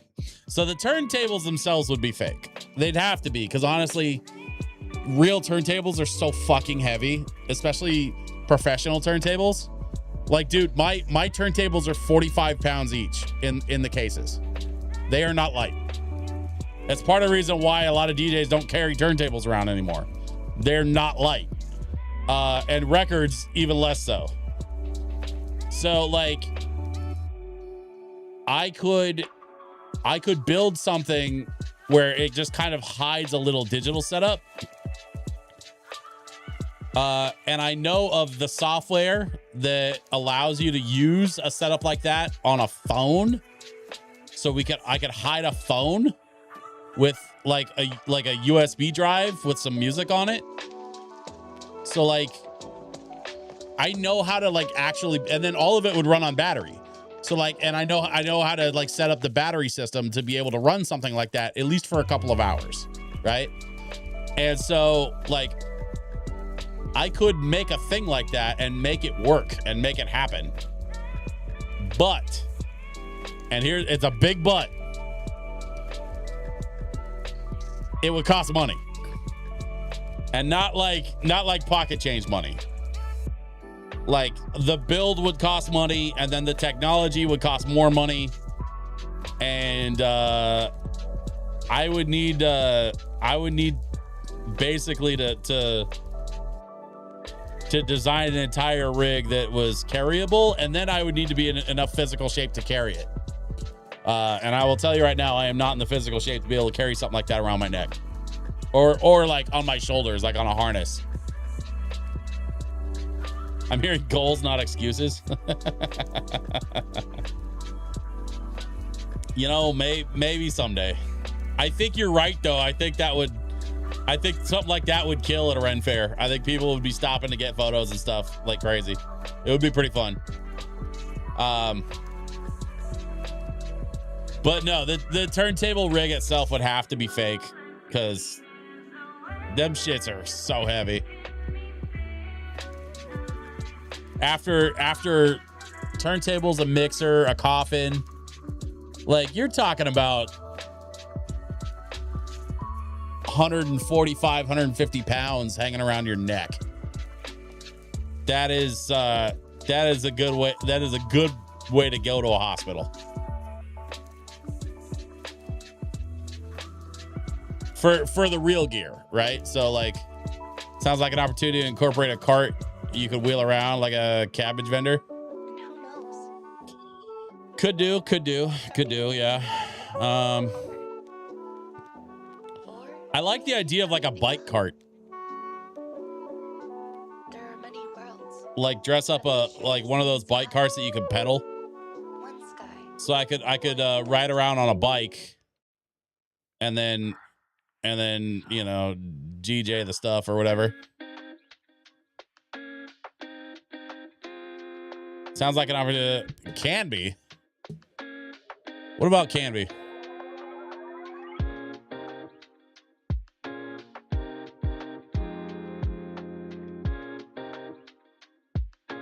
Wait, you lost me. You talking about Canby, Oregon? That's where the Ren Fair is in Oregon? Oh, yeah. No, there's a different Ren Fair that I had in mind that's on the west side of Portland. Canby, Oregon is sort of southeast of Portland.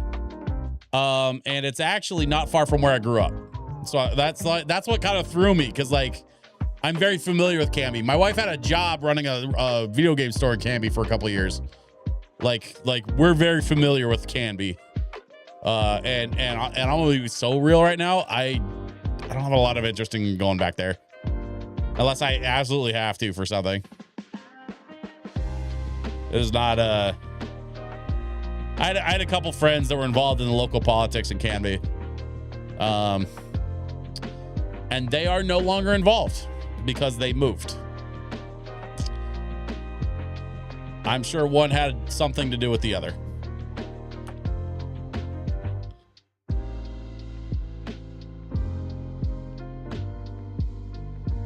Shit. That's not what we want. We're going to go like that. Why am I... There we go. I keep forgetting they moved a couple of these tools around on me. That's it. We got the windowsill. We're probably going to have to get up there and get the top of the window ledge to be able to get that part.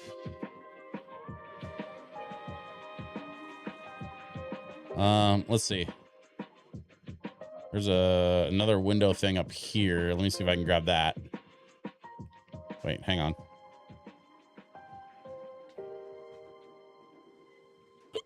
Yeah, there we go.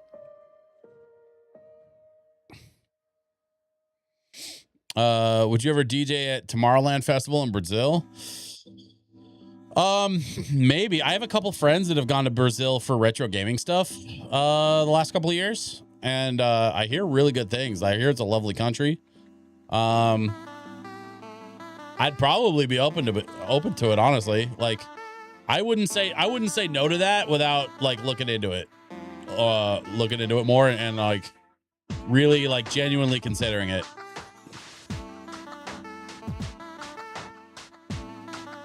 It just kind of depends on some things, you know? Like, that's the thing is, like, DJing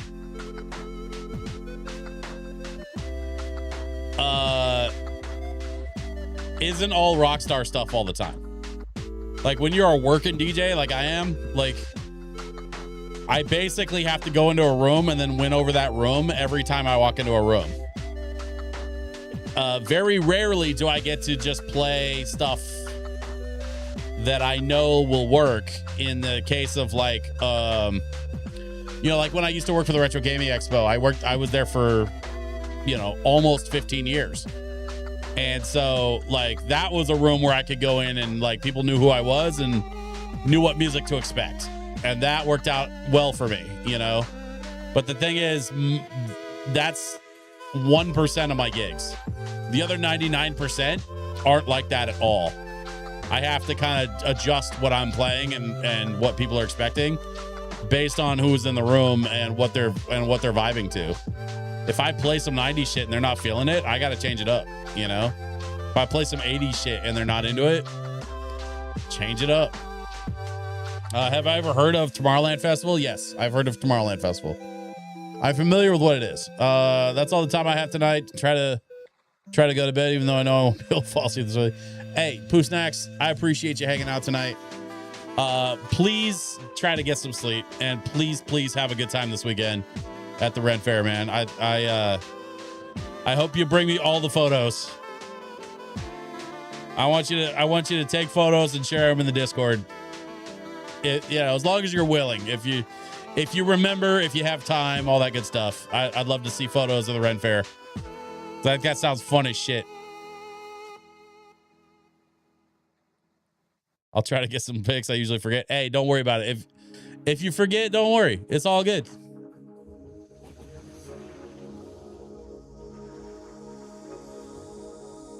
If not, I'll post some older ones.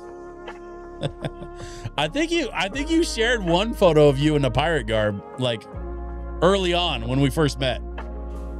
That was a pretty dope photo, man. So like, if that's the kind of crew you're running with, man, then we definitely want to see some pics. Funny enough, I was just updating my website today, and there's a photo of me with one of my pirate buddies on the About Me. Like, there, if you go to djswitchpdx.com and go to the About section, there's a picture of one of my pirate buddies at a pirate party that I used to run like a decade ago or 15 years ago or something. And that pirate buddy of mine at that party I used to run was in full garb. And then I was wearing a t-shirt that said, "Every time you download music, God kills a kitten." which I was so excited to wear to the pirate party, because that is not the kind of pirate.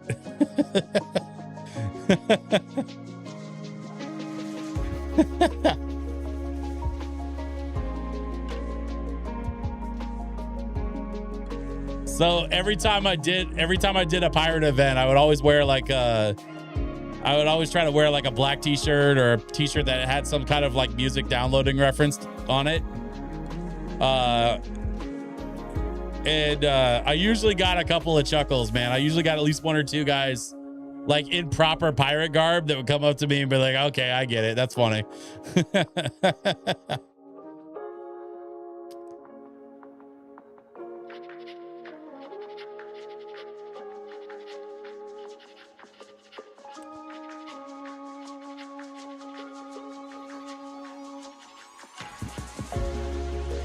Come on, how much more do I have to do on this? Good Lord. All right, let's keep going, I guess. We have annual t-shirts for our crew. Last year said scurvy for when life doesn't give you lemons.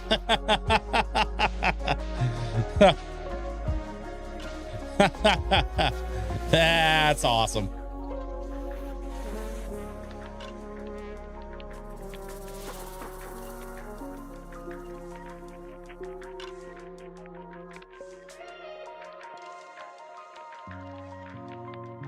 All right, Pooh Snacks, have a great night, man. Have a great weekend at the Ren Fair. Pix or no, I hope you have a good time, man.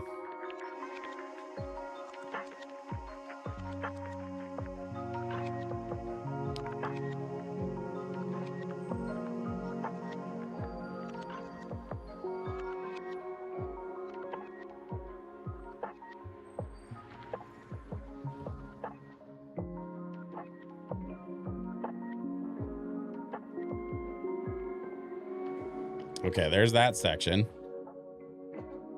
We got to get this arm here, which I actually may need to get up under there. Oh, I might need to get up under there with like the what's that freaking thing called? The scissor lift. I might have to get the scissor lift.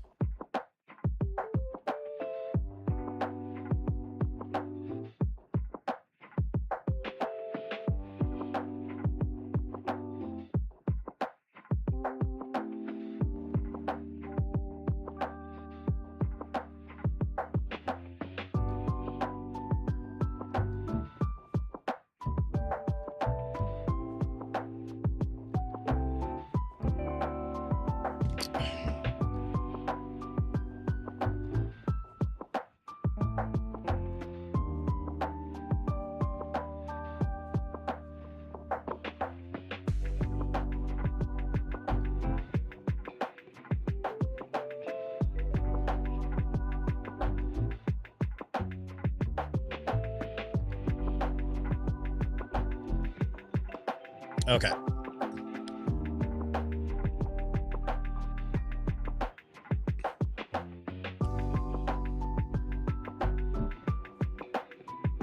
There we go. Let's see if we can blast some of that from the ground.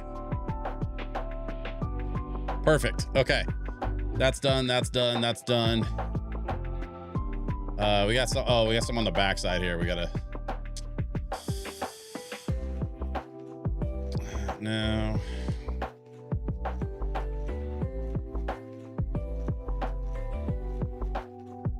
Oh, here we go.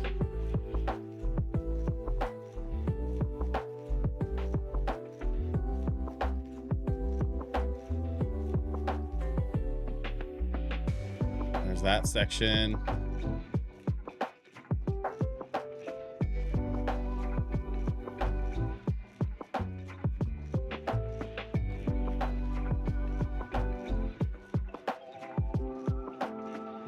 Okay.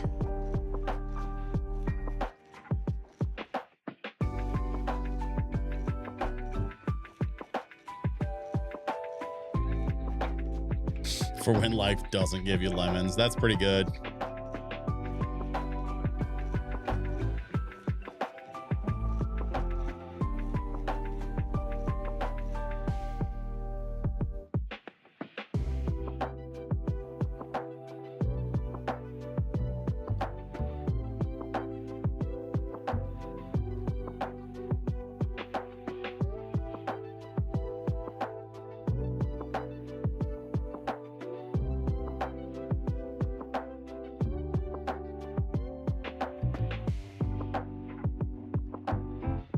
Man, what time is it? It's 9 o'clock already. Holy crap. Okay. Well, I think it's safe to say we're going to get through this level tonight because we're getting pretty close. We're at 92%. So I think we're going to get through this level and then probably not start the last one until next time. I might even just hold off on it. I might just like wait on that last level until I can kind of circle back to. Ooh, wait, hold up.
Man, where the hell is everybody tonight? I'm glad y'all came through and hung out because there's a bunch of regular folks that decided not to come through tonight. Maybe they're just not down for the power wash stuff. I don't know. I know Petacabo hates the way I play power wash. He complains about it all the time.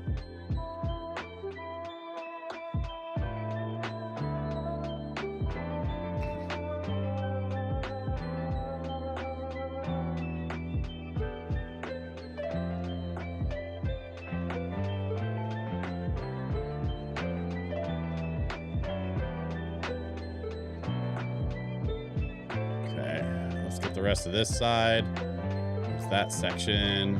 Then we got this section. And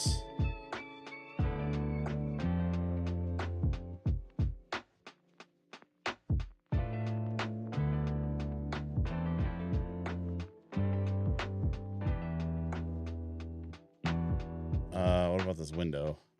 Did I get this window? I feel like this window still needs to get cleared, but maybe not.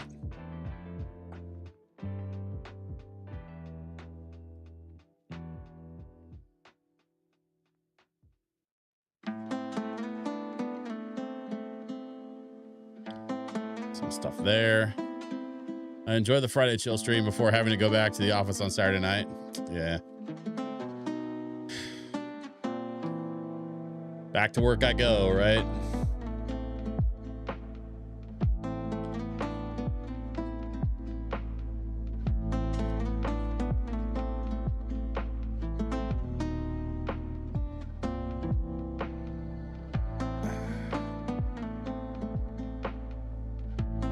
So next week, I'm thinking about which game I want to play next, right? I'm thinking maybe Outbound. I'm thinking maybe Solar Punk, or a third thing that I haven't figured out yet. I don't know. I haven't decided yet. There are some other games too. Like I have access to some other like early access keys and stuff. So I might go digging through some of that, see if any of that looks fun. I'll be honest, the first two early access keys I got, I was not overly impressed. I ended up not doing any reviews or anything with them. And I feel like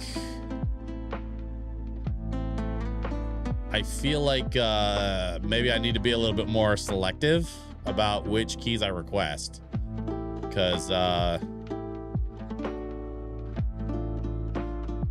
yeah, there's a few games that I've been able to get my hands on so far that I just wasn't excited about once I actually played them. And I even played a couple of them right here on stream. So I don't know, man. Part of me kind of wants to just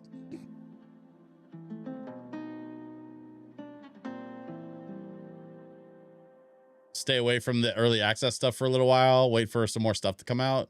But then part of me wants to see what kind of crap is out there too. Like there's a little bit of chaos in me that wants to go, all right, let's see what other shit boxes we could find. So I don't know. I haven't really made any decisions yet about what we're gonna play next week. But I know I want to change it up from the PowerWash stuff. Just because I wanted to try to knock out this DLC as you know, as best we could. I'm probably gonna finish the DLC on my own, because I don't think this is the last level for the DLC. I think there's at least one more, which is fine.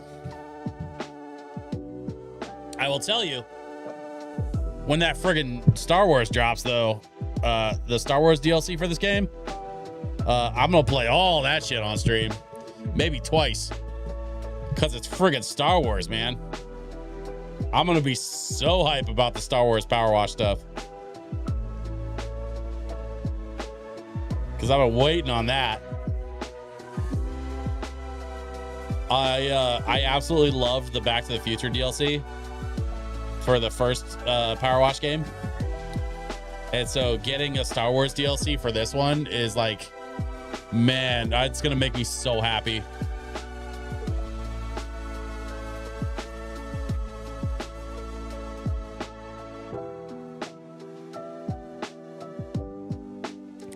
Star Wars PowerWash now with even worse aim.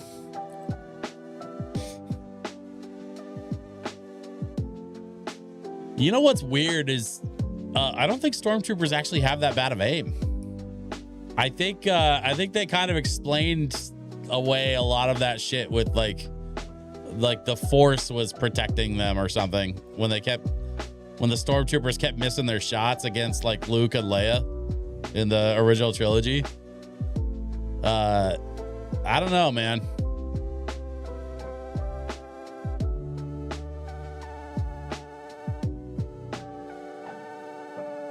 They kind of use the Force as a scapegoat for a lot of unexplainable shit.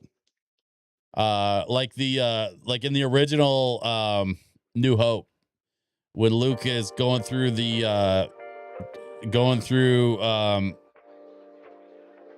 Mos Eisley on the speeder, and you could see the spot where they blurred the camera lens underneath the speeder, and then George Lucas would just be like, oh, that's the Force. The Force is keeping the speeder afloat or whatever, because he would just use that as the excuse for anything. Oh, that thing that makes no sense and you can't explain it, yeah, that's just the Force, don't worry about it. Like that was kind of his whole thing back in the 70s. And then as the franchise grew and people took it more seriously, they kind of like developed what the Force actually is and some explanations behind some of it, some of the mystical stuff in Star Wars. Filoni honestly was responsible for a lot of that in Clone Wars, the series.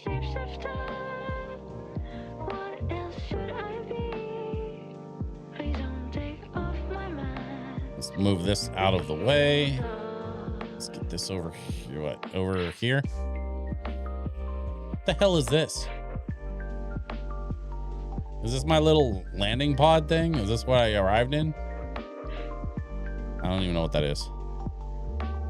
Also, why didn't I get to clean the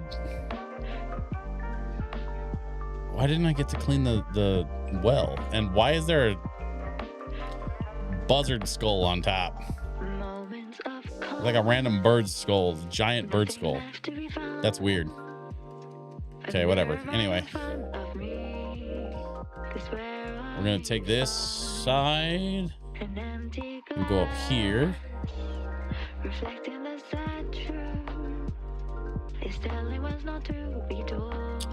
I love this song. I know I say that every time it's on, but I do. I love this.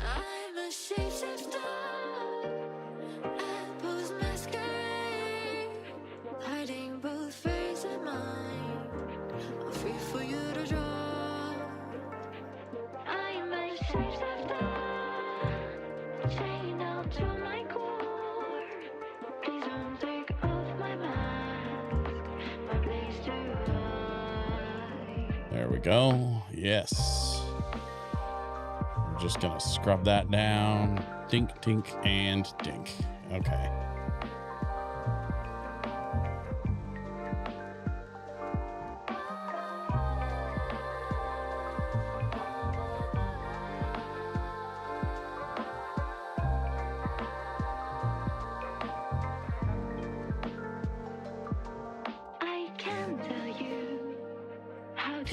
Okay, we still have to do the, oh, looks like parts of the bridge still need to get done. It says we're at 99%, man. This is so close.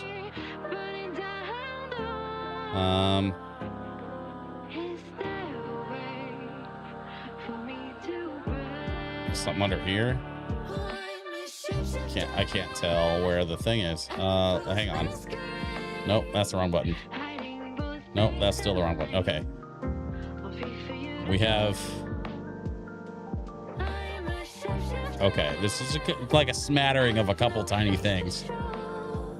Main tower leaves underside. Mystery tower, branch base. Okay, let's go here. All right, let's start here with these things. Where's that at? That's up there. Okay.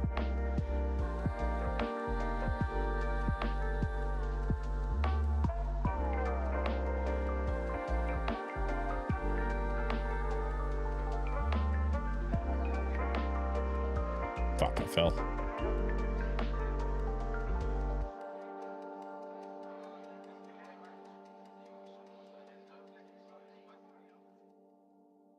Oh, yeah, that would do it.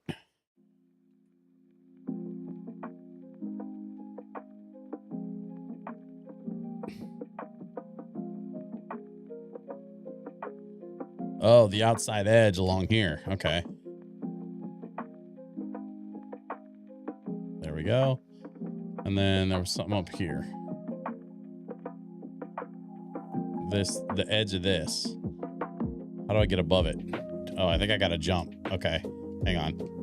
Let me get the right one out.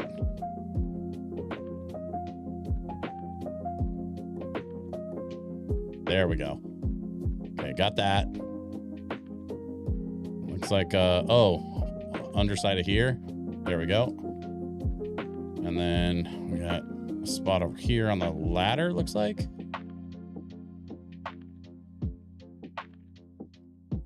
Oh, yeah, looks like I missed a couple spots. Okay.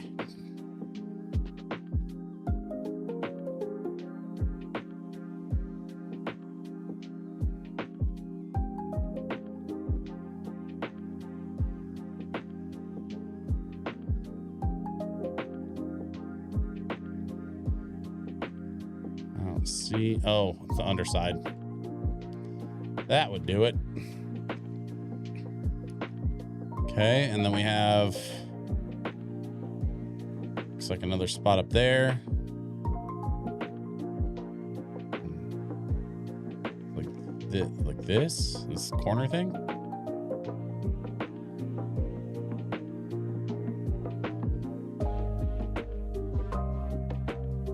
There we go. What is this? A bench. Oh, I completely missed this bench. I was so busy looking up at the tree. I absolutely just walked around this bench. I don't know how many times. Didn't even notice it. Not a single ounce of anything was cleaned off of this bench. Ugh, there we go. Okay. And then main tower leaves underside. And it looks like it's up there. Okay, let's get up there. Take the shortcut.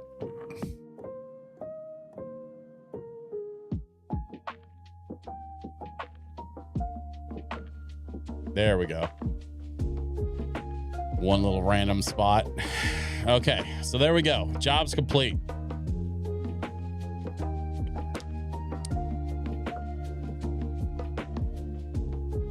That's not bad. Honestly, for the size of this level, I really expected it to be worse, but there's a lot of like broad spaces. There was there's a barn level in the main game for PowerWash 2. And in the barn level, it's kind of the same type of thing. Like it looks big, but it's a lot of big flat surfaces. So they're actually pretty easy to clean.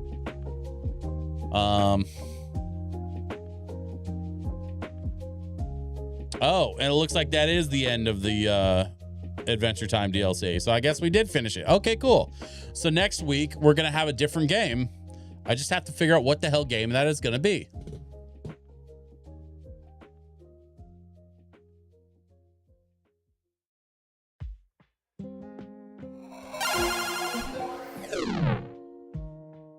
You know what, though? In the meantime, I hope you guys have an absolutely fantastic weekend. This has been a lot of fun. I really enjoyed this DLC. I kind of want to watch the show now, actually. So maybe that's what I'll try to do this weekend in between shooting and editing my next couple of YouTube projects. I think that's the other thing I'm going to try to do is see if I can squeeze in a little bit of Adventure Time. Try to learn a little bit about this show that I just played the DLC for. Because honestly, I like PowerWash Sim. I knew nothing about Adventure Time going into this. So now I have a lot of questions. So we'll see if I can fit some in. But for tonight, I think we're going to call it there. I want to thank you all very much for hanging out tonight. And I hope you have a fantastic couple of days. Please try to stay inside. Try to stay cool. I don't know about where you're at, but where I'm at, it's gonna be pretty warm this weekend. So I'll be staying inside with the air conditioner going the whole time. And I hope that you all have yourselves an absolutely fantastic weekend. I gotta go. My brain's starting to melt. So thank you very much for hanging out tonight. I will see you all next time. Don't forget to check out the YouTube channel. I got a new episode of This Week in Vinyl coming out on Monday. And I'm hoping I will have a new gaming video out on Sunday. We'll see if that happens, but the only way to know for sure is to get subscribed over at youtube.com/DJSwitchPDX. All right.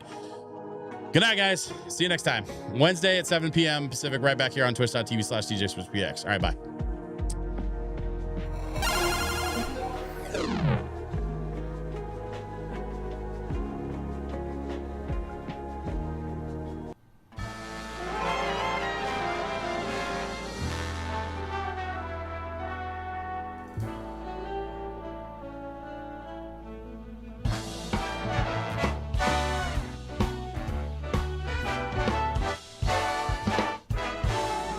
This was a triumph. I'm making a note here, huge success. It's hard to overstate my satisfaction. Aperture science. We do what we must because we can. For the good of all of us, except the ones who are dead. But there's no sense crying over every mistake. You just keep on trying till you run out of cake. And the science gets done and you make a neat gun for the people who are still alive.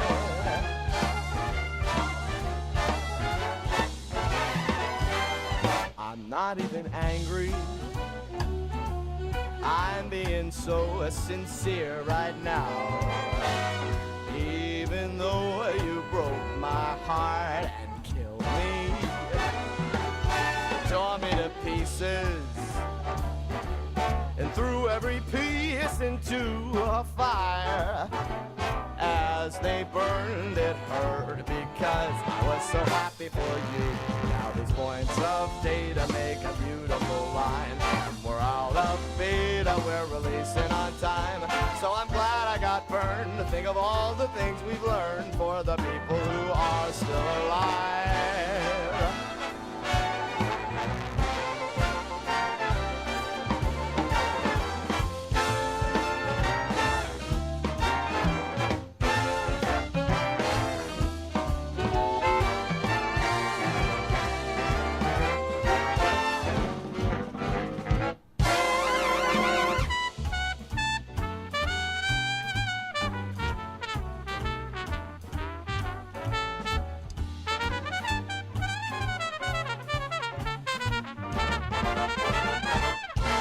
Well, look at me still talking when there's science to do. When I look out there, it makes me glad I'm not you. I've experiments to run, there is research to be done on the people who are still alive. And believe me, I am still alive. And while you're dying, I'll be still alive. I feel fantastic and I'm still alive. And when you're dead, I will be still alive. Still alive. Still alive.